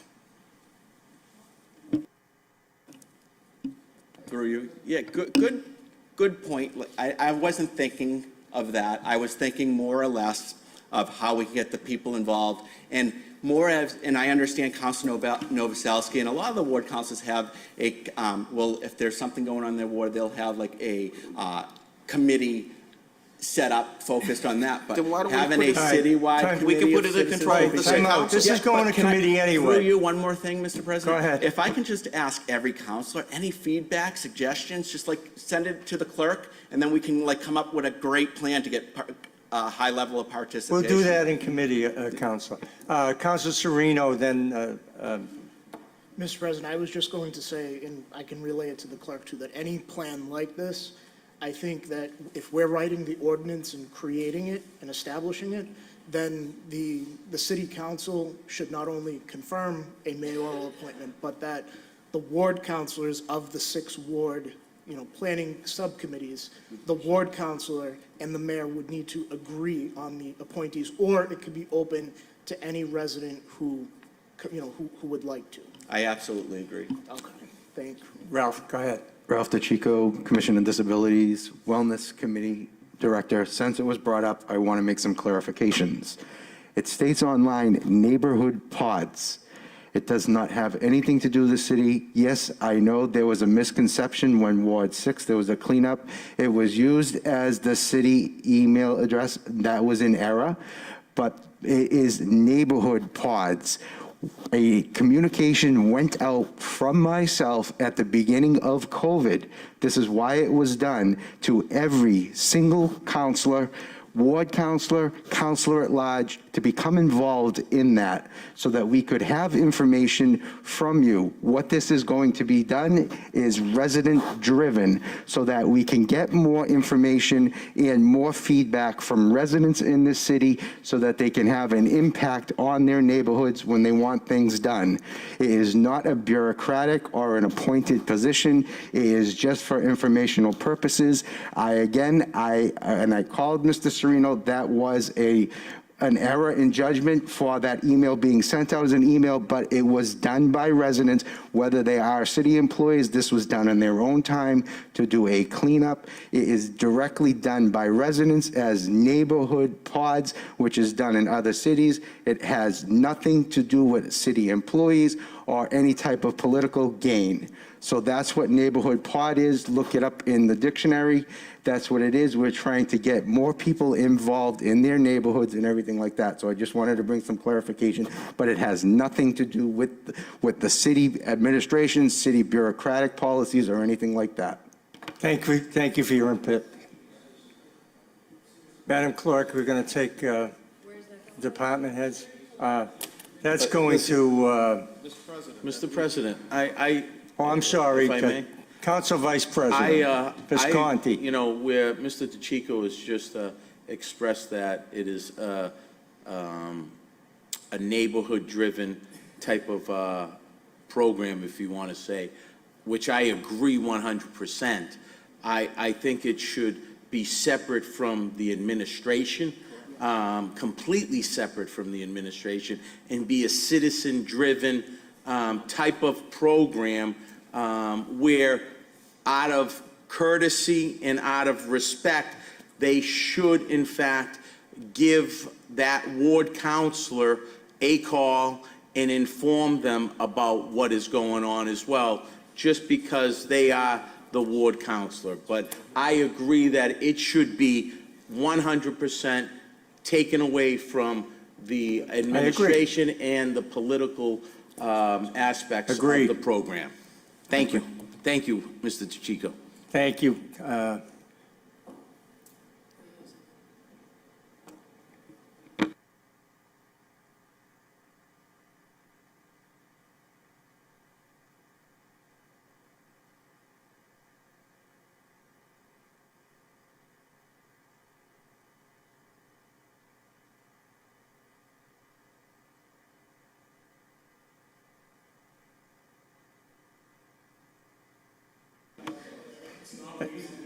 Economic Development and Planning.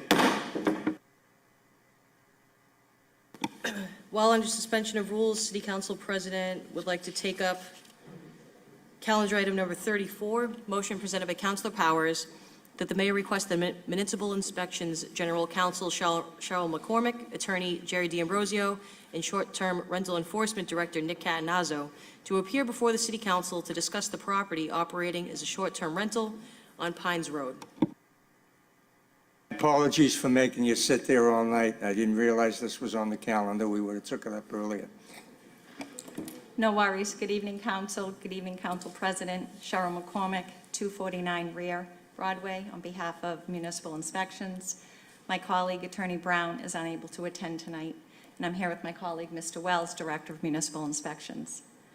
I was asked to come before the Council tonight to give an explanation of the current status of Pines Road.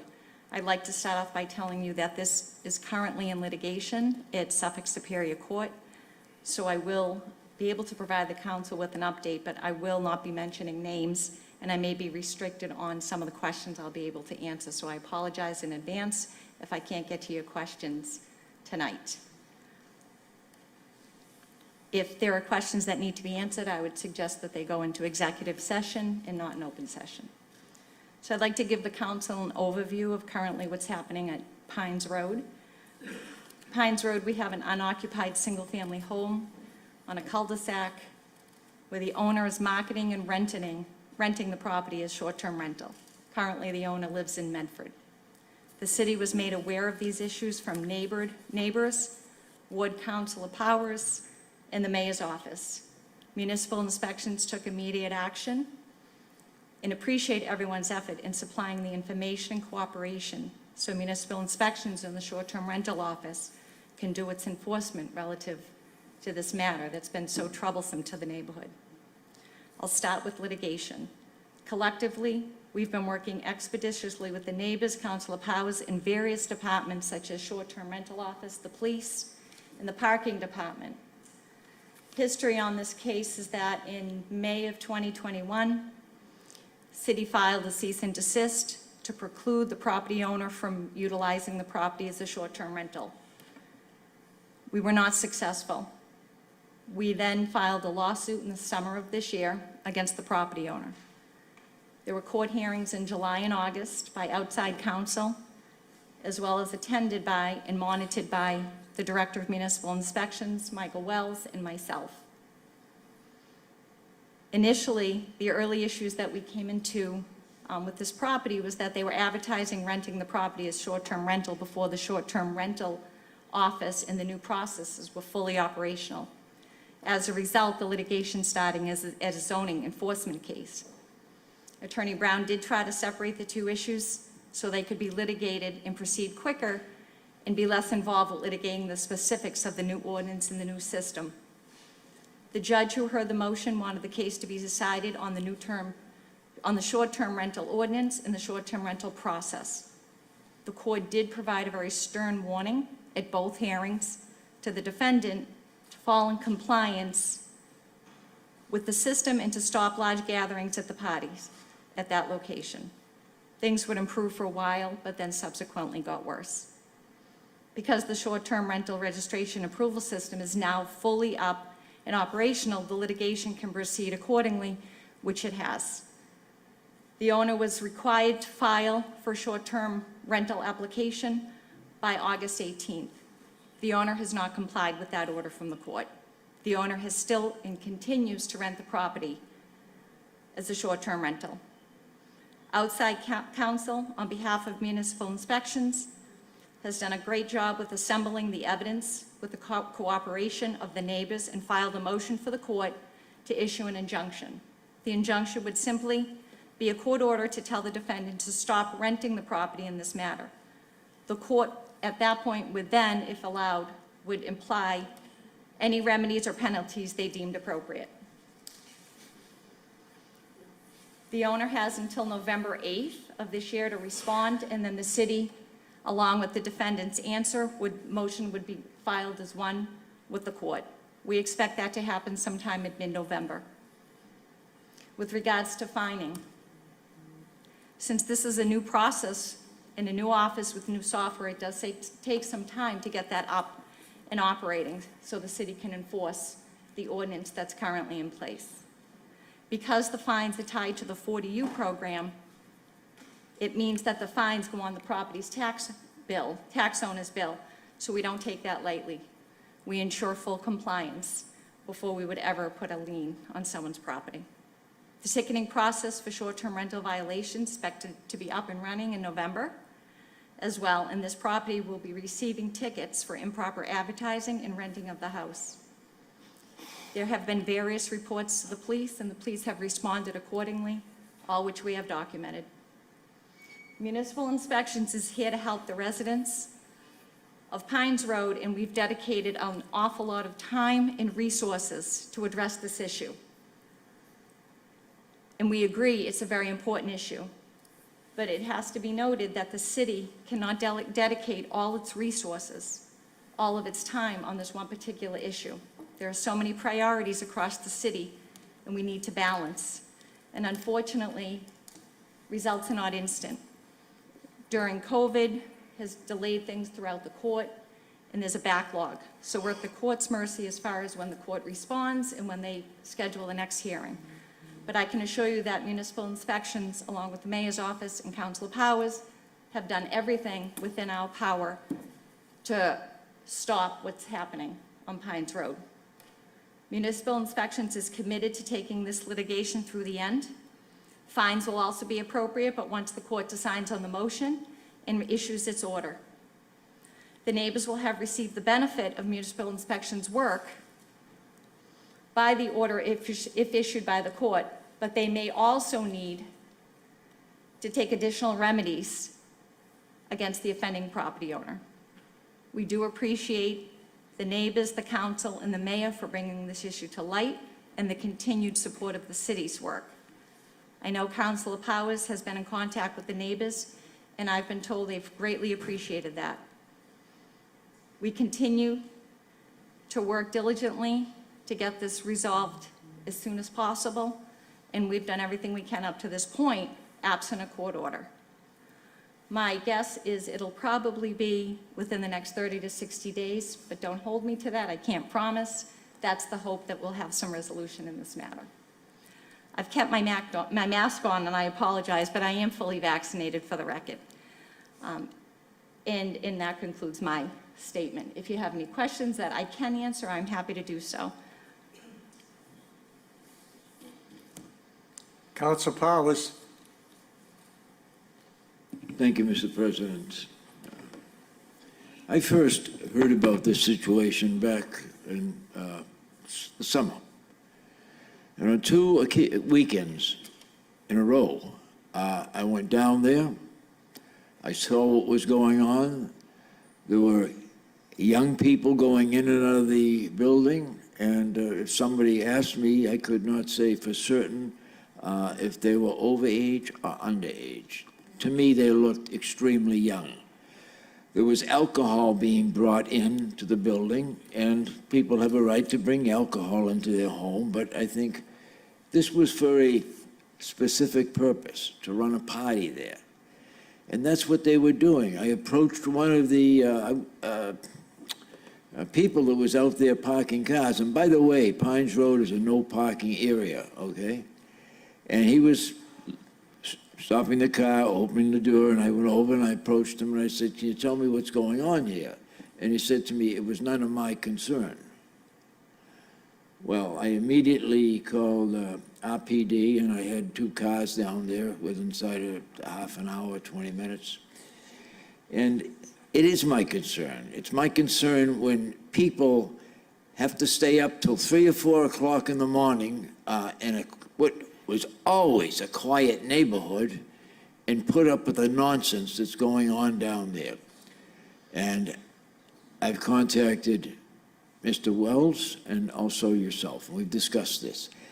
And I know there are limitations on what can be done, but I know if people are having a party and there's loud noise, maybe the police officers need decibel meters, okay? Something to get an idea and get some evidence as to what's going on there. But this is something that should not be going on and cannot be going on. And I know your resources are limited, okay? However, I think we should use every resource available to us to straighten this situation out and any other situations comparable to it in the city of Revere. People work in the morning, they get up, they go to work, they want to sleep at night. They have children that live in the Zimmerman house. They have a daughter there, and she's listening to all this nonsense out there. It's wrong. It's 100% wrong. And I think if people are disturbing the peace, it is an arrestable offense. There's no doubt in my mind. If it were me doing it, they'd have me in handcuffs in 20 minutes and lugged out of there. And maybe that's what we have to do down there. Maybe the police department has to become very much involved, more than they are now. I'm not a police officer, I don't know the answer, but I know one thing. If you're disturbing the peace, you're disturbing the peace. And that's punishable, okay? And as far as issuing tickets and fines, I'd say you issue those tickets down there to the owner of that property on a continual basis until it's straightened out. And let it go on lien, let it go on lien. I mean, it's insane. And the other thing is, too, when you have an Airbnb, you're supposed to be living in the building. There's nobody living in that building. They rent it out online. People come. I don't know how they manage to get them the keys or anything. They come, they go in, and they have a party at the expense of the residents in that neighborhood. And it's wrong. It's totally wrong. And I know, Michael, you've done everything you could to resolve this. And I know legal counsel has, but it's got to stop. It's got to stop. I was down there after my 2 trips in July, never heard any more. I assumed it's taken care of, okay? Went down there about a week ago, and I approached Mr. Zimmerman and Mr. Traniello, who lives directly across the street, and they said to me, you know, it's still going on. What are you going to do about it? Well, I'll tell you, I'm going to do everything I can about it that's legally possible, and I'm going to ask the department to do the same thing, and I'm going to ask our law department, our city solicitor to do the same thing until this is stopped. It wouldn't happen on my street, I'll tell you that right now, but it shouldn't happen down there. Thank you, Mr. President. If I could respond to Thank you, John. Go ahead. Councilor Powers' statements. So just a few issues that I heard you raise, Councilor Powers, and I'll start with the first one. With regards to the police, I can assure you there have been probably about 8 police logs regarding this property, and the police have been very effective. With regards to why arrests aren't made, I can't speak to that. I would defer to Chief Callahan, but I can tell you some of the problems that I've seen is when the police are called and they go out to the residents, everything gets real quiet. It's very hard to take further action as soon as the police pull up and when there's no issue going on at the point of arrival. And I understand it's very different in 2020 with policing than it was many years ago. They're very limited on what they can and cannot do as far as arrests. But I'll defer to Chief Callahan for that. With regards to rentals and fines that you had raised, I can assure you that we are in a very good position right now waiting the injunction that was filed with the court, because the court did issue an order. The defendant property owner has failed to comply with that order. So now we will be back in, and we're in a very strong position for the court to issue another order. And at that point, subsequently to that, the short-term rental software system is up. It will be up and running. And we have the ability, based on our ordinance, to fine at $300 per day, which we have every intent to do. And that eventually will be very significant if the property owner doesn't comply. I understand you want instant results, and I don't think myself or the city solicitor, Attorney Brown, or Mr. Wells could promise instant results when it comes to litigation. It is a lengthy process, but I can assure you and this council and the public that the city has left no stone unturned. There is not a single legal action at this point that we have not taken. This is my file from Attorney Brown in my office since July. So we have been on this very aggressively, and there is nothing that we haven't done to prohibit him from operating in that fashion. But I can tell you sometimes patience is the best, and we've built enough of strong of a case at this point that I am confident that when we get back in court, we'll see some results, and once finding starts, I think that will change the behavior. It's just a situation, and I understand you're limited, but he's shown a complete disregard and disrespect Understood. for the people in the neighborhood and for the city of Revere, and it's wrong, and it has to stop. I agree All with right. you wholeheartedly. I got to end Thank you, this now. Mr. President. I got to end this now. Thank you. I mean, we're going back and forth. No, I agree with Councilor Powers. It is extremely It's frustrating. frustrating. It's We know very it's frustrating. We know you're working hard at it, and we're not going to solve this here tonight. Councilor Rotundo. Thank you. Thank you, Council, for your presentation. Attorney McCormick, how much have we spent in litigation at this point, and what do we have levied against the property at this point? We have not started issuing fines, and I'm not prepared to give a total on outside legal fees, but I could certainly get you a number once. One question that I have, and I'm just thinking of public safety, as we did have the chief up here earlier. The city of Revere does have Pines Rear Road, which is a easement that goes right into the beach. We don't have an area where we keep basically our boat at this point for the Revere Fire Department. And I'm just wondering if a public safety component would be considered if we ever had to do a taking. And that would be a perfect place for such an idea. But again, I could make note of that, and I could absolutely talk to you in the near future of how we can proceed forward with that.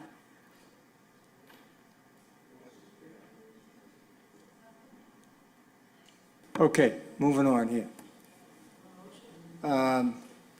Mike, do you want to say anything? No, okay. I heard someone from the audience wants to speak. Is it on this issue? Okay, step to the microphone, please. Name and address for the record. Hi, David Zimmerman. I live at 20 Pines Road, directly across the street from this particular house. Okay. We initially got in touch with the city back in March or April, pretty much begging for help from anybody. The police have not been there 8 times. The police have been there about 24 times this year. And you talk about resources being used. I'm sure Chief Callahan would rather use his resources on someplace other than a little street with 5 houses on it. 20 or more than 20 times. We've had neighbors complaining to the owners of the house about people cutting through their property, people urinating on their property.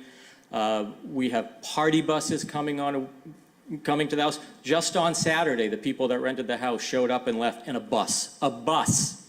There were 15 to 20 people staying at the house. We've been told over and over again that there would be fines, there would be this, there would be that, and nothing's happened. We went to court in August, and we're told that the owner of the property had 7 days to register, or that was it. He hasn't registered, and he's still renting every weekend over and over again.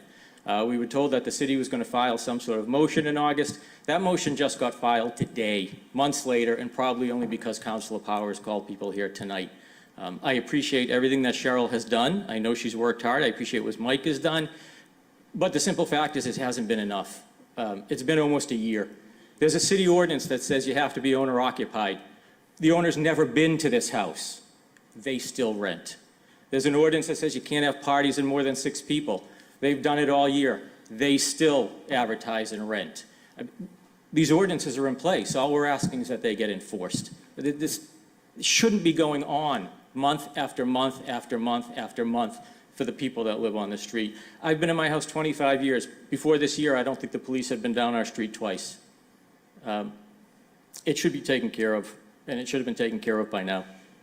So, thank you. Thank you.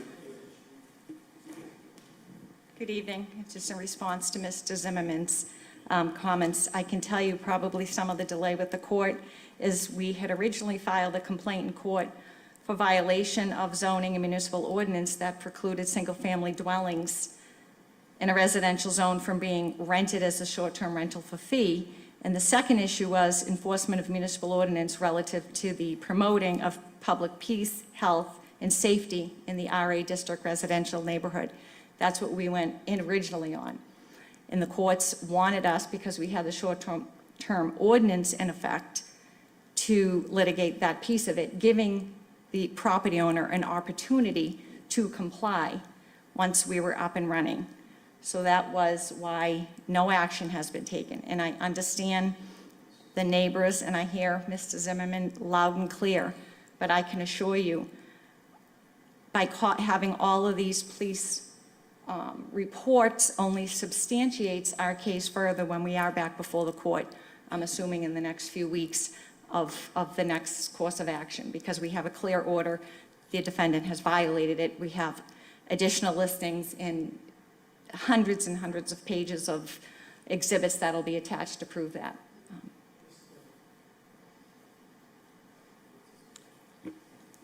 Councilor Keefe.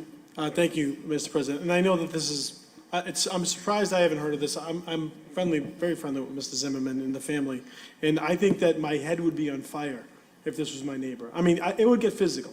There's no doubt about it. And I appreciate the fact that you haven't, you've had that constraint and restraint to not have to do that. It would be physical if that was my neighbor. Okay? But what I would say is, if this was a business, which it is, we would shackle the property. Okay? We probably have police detail out there 24/7. Why don't we just have a police detail out there, charge the property owner, backbill the property owner, and anyone coming into the property is known as trespass. And until this fully gets resolved, because this isn't fair. To own a home, that's a very nice street. I can only imagine the value of your home is very, very nice. Okay? Good for you. You deserve it. You work hard for that. But again, this would be maddening if it was me, and I can only imagine there's other residents to deal with it. I would say, and if this can happen through you, Mr. President, have a 24/7 detail out there, pay the detail, back charge the owner, shackle the property, anyone that enters the property is trespassed. And until this is resolved, because it's not fair. This is not fair to a resident of our city. We have little things that, we get it, someone has a little noise every once in a while, but this is 24/7, and I get, this isn't right. This is not right. No, understood. And at some point, once we receive the court order, it then becomes a dispute between the neighbors. And we've explained to the Zimmermans and other residents down there that they are going to likely have to obtain counsel and file their own litigation case against the neighbors and put some pressure on them as well, because the city can only take it so far. And we're waiting for the... Council Vice President Visconti. Thank you, Mr. President. I first want to say to Mr. Zimmerman, I am so sorry that you have to go through this and that the residents down there are going through that. My apologies to you and your family. I know you, with the fact that you have children down there as well, and to have to expose your children to people urinating on their lawn, and to actually, see that you've been trying, and I know it's been going on, like you said, for so long, and it just behooves me to believe that it's taking this long to get that done. And like Councilor Keefe said, I would be irate if that was my neighbor, and I don't know what I would do. So, and I can't blame, I want to commend you for your patience and your restraint, but, I know we're racking up quite a bit of a legal bill on this, just by the eyebrows that was raised. How's that? And I just have a problem trying to understand why it's taking this long. And like Councilor Keefe said, if it was something else that had to be rectified, it would have been done a long time ago. And it just seems like it's being strung out. Not saying that your department's not doing their job. I'm not saying that. But we need to do something more. And now to ask these people down there to retain attorneys and We're not there encourage, yet. if that happens, is just is completely unfair to these people down there. So, we need to do something. If like Councilor Keefe says, if that means putting a detail down there, if we have a busload of people going to somebody's house, are you telling me the police can't go down there and remove all those people? It's obviously, everybody knows why they're there. That's a problem. We can't do that on the city, based, from the city side. Is that, it's got to be done. I just can't believe this. I can tell you, Mr. Zimmerman is correct in the fact that there have been numerous calls to the police, but I would defer to Chief Caffarelli of Callahan, sorry, strike that. Callahan is with regards to their response and what they've noted upon arriving at the property. I just think that the landowner is slapping us in the face. And how many times can he continue to do so before the slap hurts? That's all. I'm sorry. It's just unfair for those residents down there, and we need to do something immediate. Thank you. Understood. Thank you. Thank you, Councilor. Councilor Morabito, quickly. Quick question. Do you need a legal order to do a cease and desist on a business? A legal order? Yeah, like a court order. No, we did a cease and desist in May. How are they still coming back?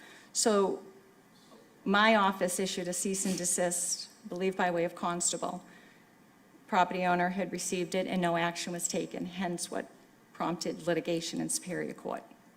Got it. Mr. President, could we ask the chief to put a camera down on Pines Row so that way we can document every event that takes place? I can speak to the We have camera. that, Mr. Zimmerman, already? Mr. Zimmerman. I wanted to have a feed right to the police station, and that way, I can tell you they've done a fantastic job providing us with the evidence necessary to present to the court.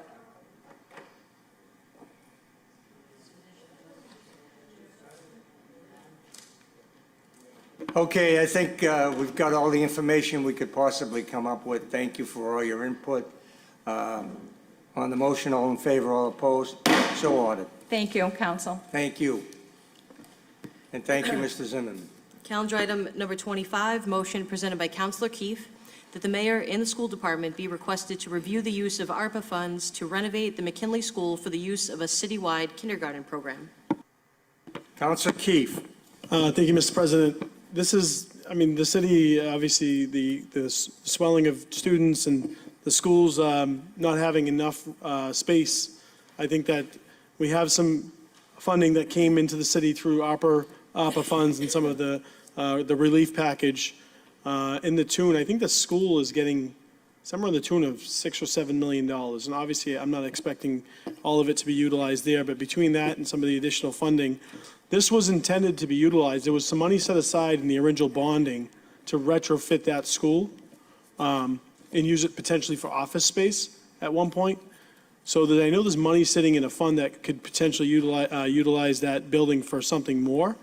I'd like to see it used for universal pre-K and all-day preschool, all-day kindergarten, because currently we don't offer all-day in our schools. And I think that that would help through, continued COVID relief. People have to get back to work, and one of the biggest problems that most people have faced, especially mothers, people that are earning less money, are not able to find adequate childcare. So this would be especially helpful. Thank you. Thank you. I'm still waiting for the money Dr. Dakin promised us, and I've never seen it. So it's got to be sitting somewhere.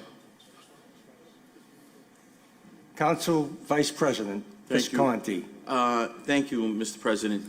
To you, through you to Councilor Keefe, I believe didn't we have some meetings regarding the opera money about this particular situation, if I'm not mistaken?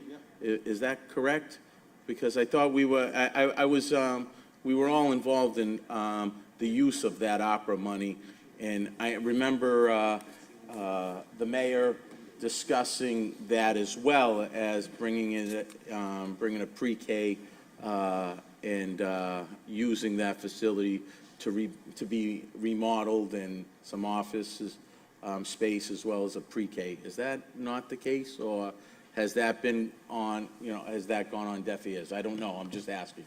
Mr. President, if I may answer, there have been some unofficial conversations. Yes, I know, yes, place. we have. I'd like to get something solidified only because, and this is no knock on anyone, but I know that putting together a plan to spend $5 or $7 million to retrofit a building is a great idea, but actually getting the work done and getting that done in a timely manner, as we know, we could talk about this today. I just don't want to be talking about it 3 years from now. I'd like to see if we can get something moved quickly, if we can help, if talking about it tonight can help move that along and get the parties in order, then that'd be great. Councilor Rotundo. Thank you, Mr. President. Through you to Council Keefe, my understanding right now, the pre-K population is closer to 500 children. Is that correct? So I'm not sure if the capacity of the McKinley School having a child that actually, both children that went there, that 500 children could fit into that facility. I guess the question would then become, what would be the cost of the renovation, remembering what it was back 10 years ago, was somewhere around $17 million. So I guess the question is with the new construction of the high school, would that then offload pressure to the middle school and then therefore the other, grade schools? Could we possibly get Superintendent Kelly or designee to come up and speak to that so that way we have a fuller understanding?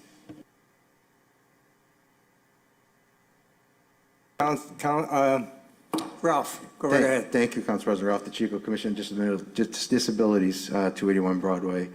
Just a point of information, one thing that kicks in that's going to also create a problem for the McKinley School is once a school has not been used for a year, the other situation that happens is something kicks in that it all has to be brought back into code to be reused at the school. So it's not only renovations, so you have to pretend that it's going to be a new school building, so that is going to really escalate the prices. So it's almost even cheaper to build a new building than to retrofit that. Not only that, you're also going to have to bring in ADA compliances into that building, and that was one of the bigger issues there when they were looking at possibly renovating that McKinley School for other uses.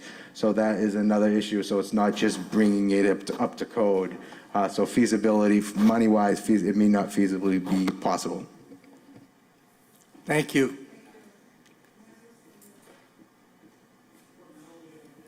What are we doing?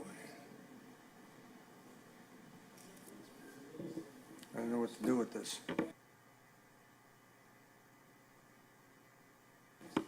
Ways and Means. Calendar item number 26, motion presented by Councilors McKenna and Janino, that the City Council order to a public hearing the following: an ordinance establishing regulations for sustainable foodware and packaging.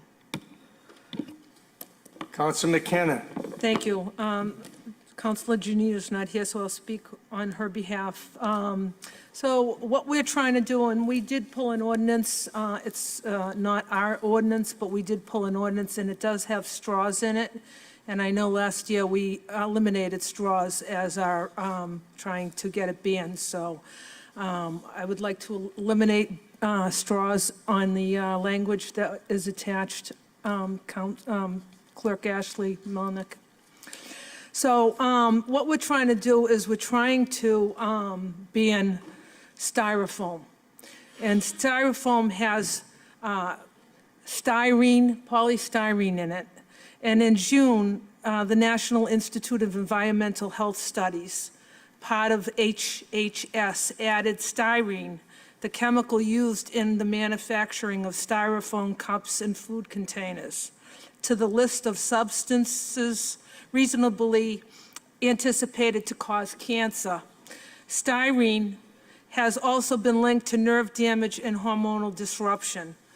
What are the negative effects of styrofoam? Styrene is an oily liquid which is also included in styrofoam cups. It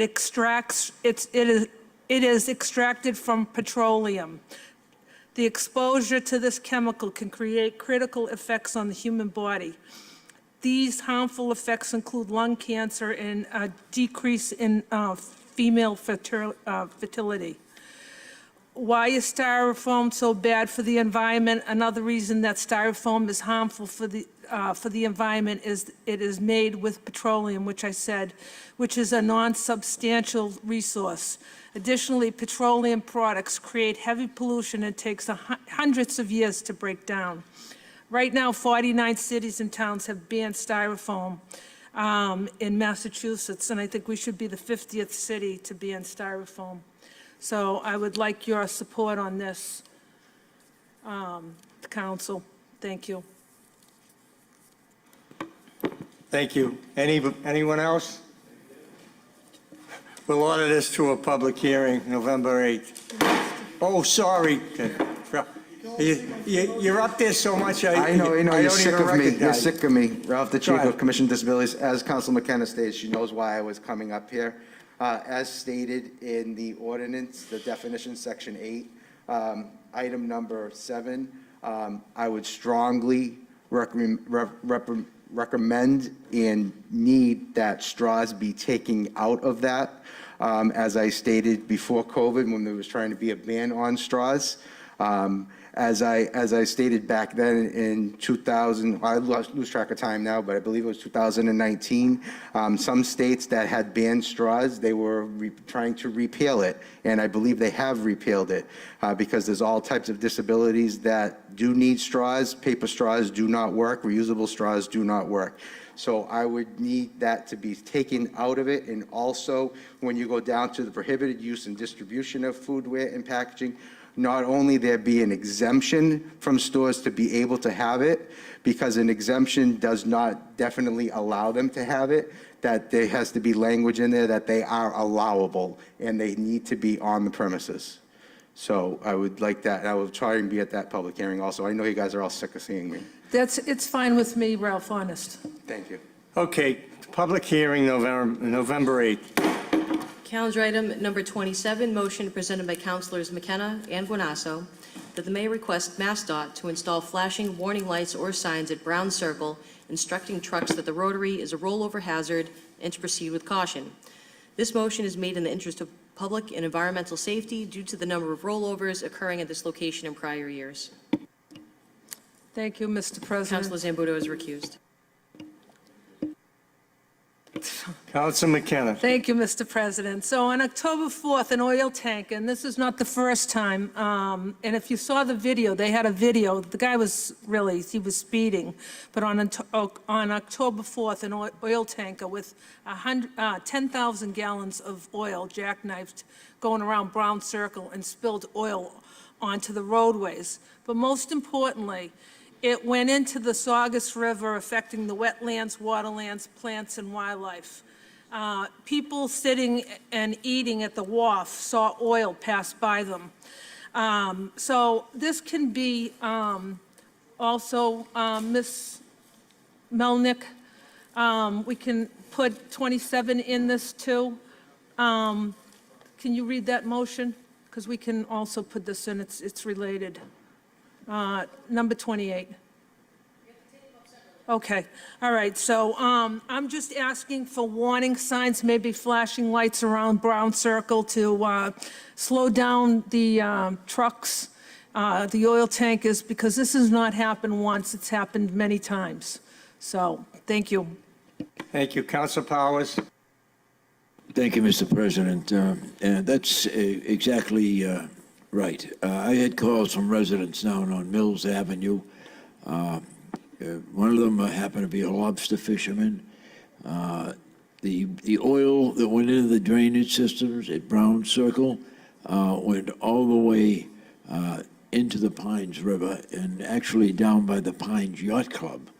It's in water and it just flows. And I think that not just Brown Circle, but every circle in the city where there's heavy trucks coming into it, there should be some type of a warning light that would flash and let people know that they need to slow down.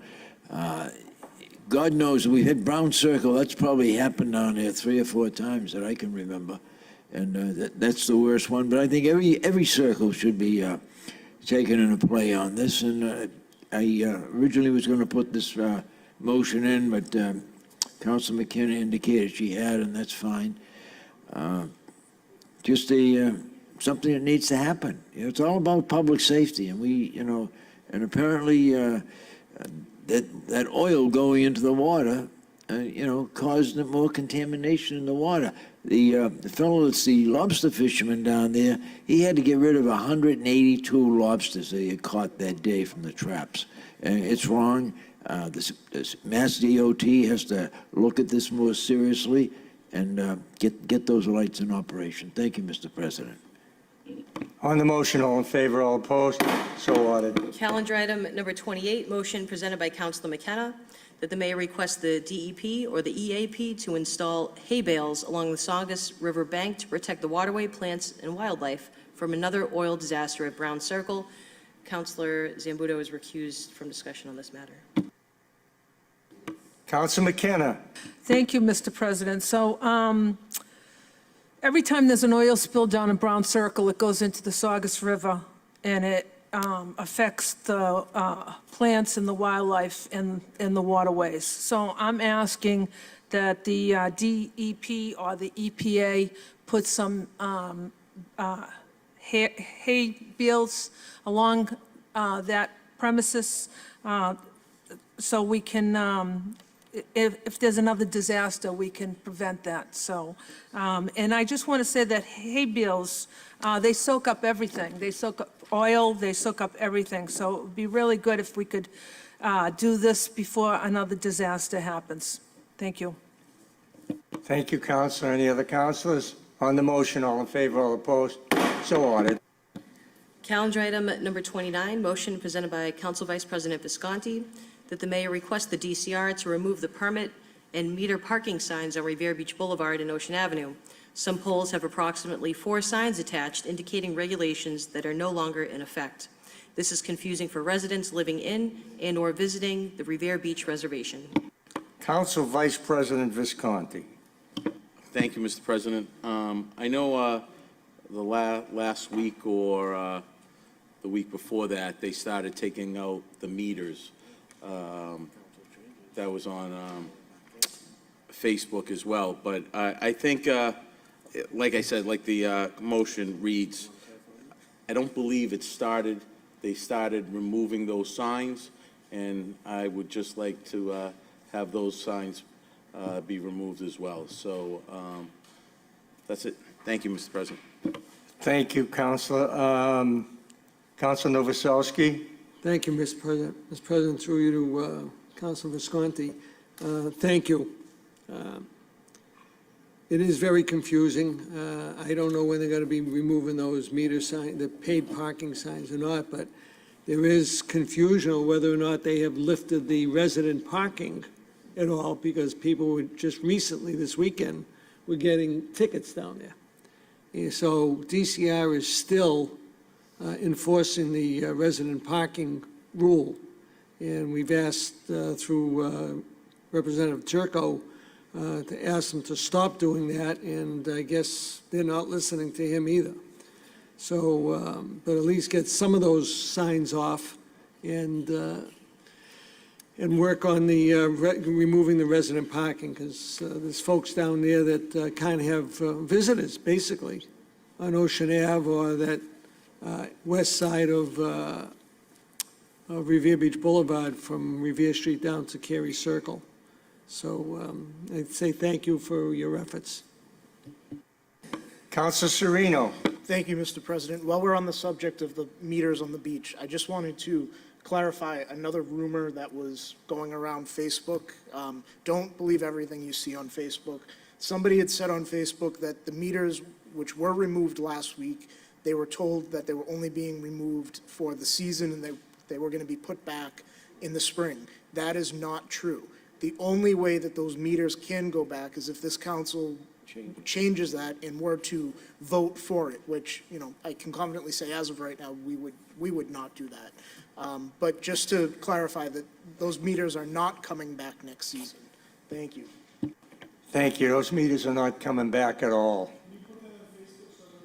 Yeah, this is why I'm not on Facebook, so, because most of the stuff on there is not true. Mr. President, point of inquiry. Did you say that they are not removing the parking signs by, on the residential side of like 450, like the Beach House Seaview, or are they removing the permit parking? The meters? No, not the meters. Permit parking signs. They're not. Yeah, well, that's an issue we have to take up with DCR. So would this motion serve as a suggestion, or having the mayor have them remove it? Point We of should, information. if the make of the motion, if we can amend it, let me tell you why, just quickly, because I've had a lot of complaints with, like, Seaview Towers, Beach House, that, so they can't park after 10 PM on one side, and the other side is only residents only. So if they have someone stay there, they can't park, they have to leave by 10 PM. Mr. There's no President, point parking of within a mile information. radius. If I may, point of information, if I may. State your point. I put this in last month, that those resident parking be removed. I've requested that through the mayor, through the DCR commissioner, through state reps, and through the governor. It's already been requested, so it's up to them to make the move. Thank you. Thank you. Councilor Powers? Mr. President, if I may, those signs will put there for resident parking only because the meters were all along the boulevard. Now, the meters are gone. I saw them taking them out 3 or 4 days ago on that end of the boulevard. So there's no need for the resident parking stickers down there. They should come out. Thank you. Thank you. On the motion, all in favor, all opposed? So ordered. Calendar item number 30 has been withdrawn. Calendar item number 31, motion presented by Councilor Powers, that the mayor be requested to provide an update on Council Order 21-282 regarding the seawall on Rice Avenue. Further, in the event that the repairs are the city's responsibility and there is no other funding available, that the mayor consider using ARPA funds to make any required repairs. Councilor Powers? Thank you, Mr. President. A few months ago, I put in a motion to have the seawall on not only Rice Avenue, but also on the Mills Avenue area, too, where there is no seawall, to examine the areas, There's a lot of cracks in that seawall down there, particularly up around Harrington and Goodwin and down on the bend. Check it out. List of the repairs that need to be made. Find out who's responsible. Is it the city of Revere? Is it the state? Is it the federal government? I don't know. I'm confused with regard to that. I don't think too many people do know. But I think that once we make that determination, if it is the city that's responsible, then we should use some of that money, that $30 million, to make repairs to that seawall and also to put in a similar effect over on Mills Avenue so that the water is not continually coming over during a high tide and a full moon. I mean, it's crazy. The people down there are impacted, and they shouldn't be. It should be addressed. And finally, we've got some money. We got $30 million.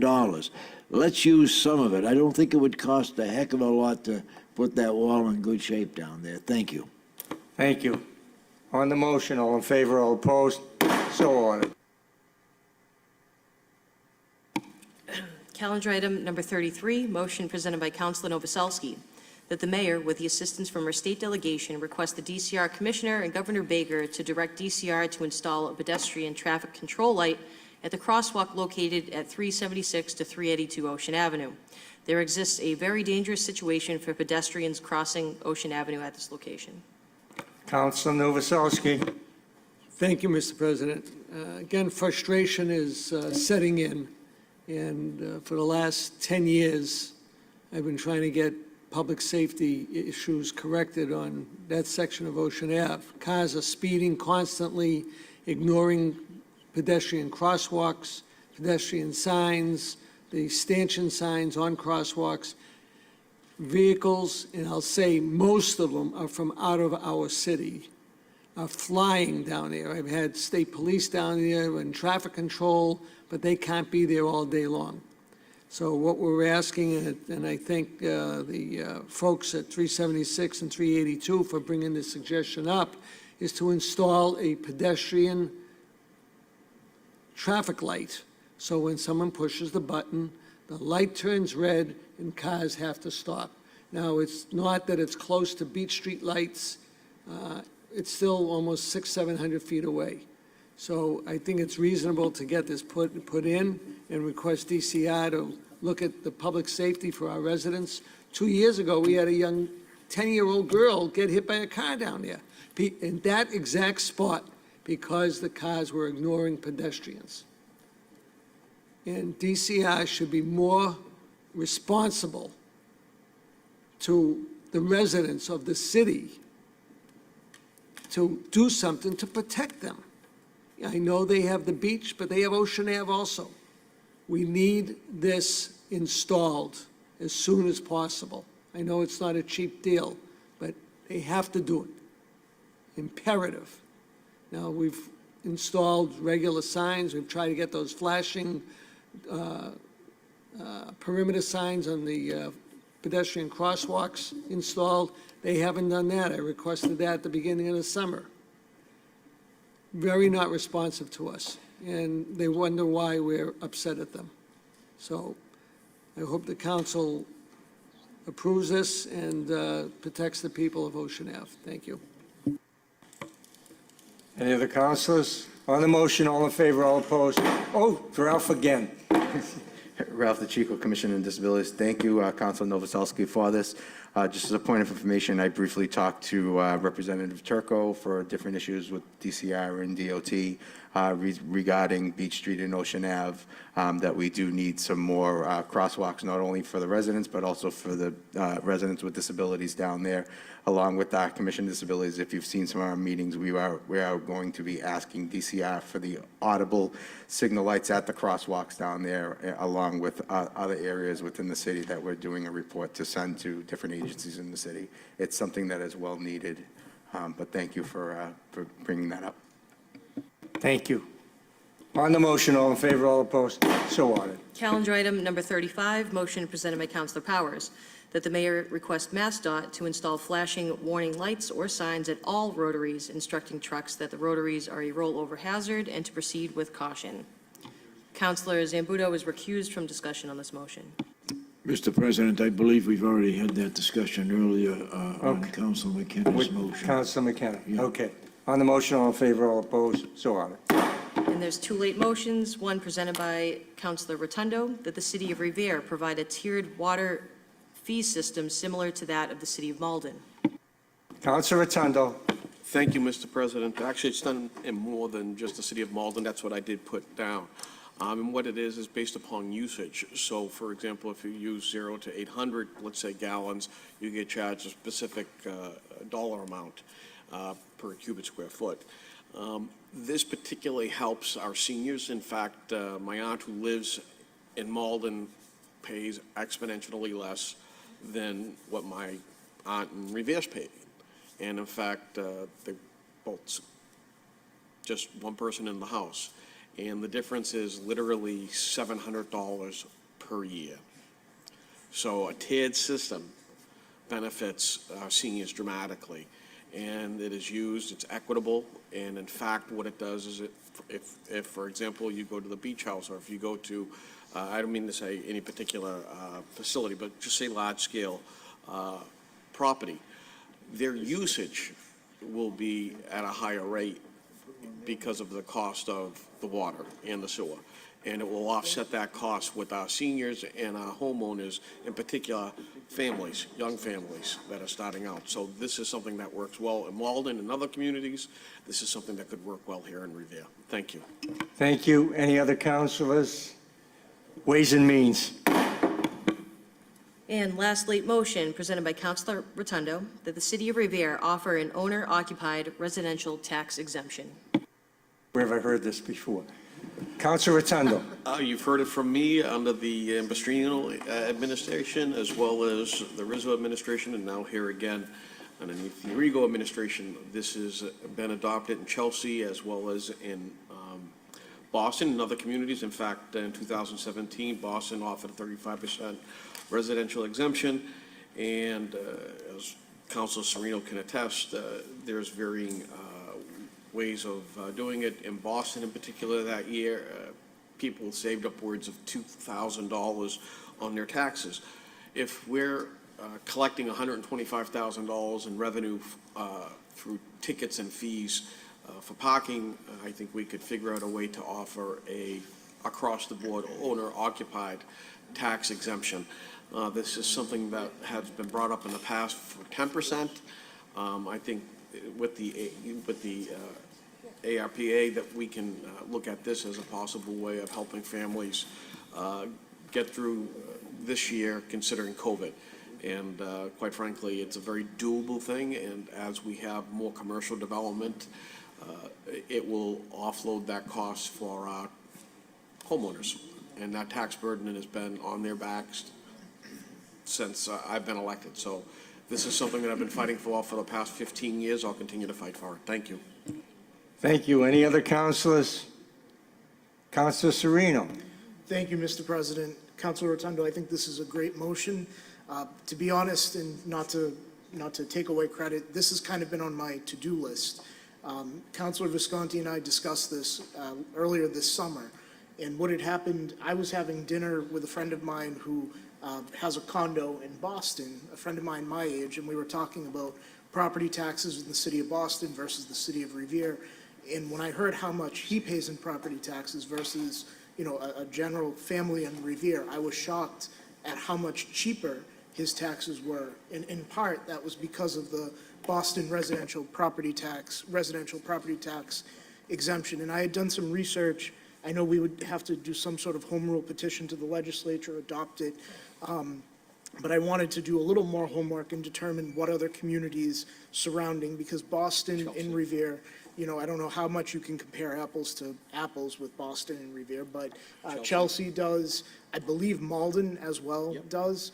But like I said, this was on my to-do list. I wanted to make sure to do my homework, and I just haven't gotten around to it yet. But I think this is awesome, and we can discuss it in committee. I'd be happy to support it.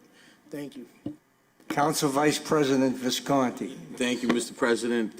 Like my fellow councilor said, we have been discussing that, and I want to commend Council Rotundo for beating us to the punch, but that's okay. We are all thinking alike, which is good, and I think it's something that I would support, but I'd like some more information on it as well. I think the residents need some tax relief. That goes without saying. I know we hear that from our seniors, and I would like to further the discussion with this and see if this can actually come to fruition. Thank you. Thank you. Anybody else? Ways and Means. No further business. We stand adjourned until November 8th.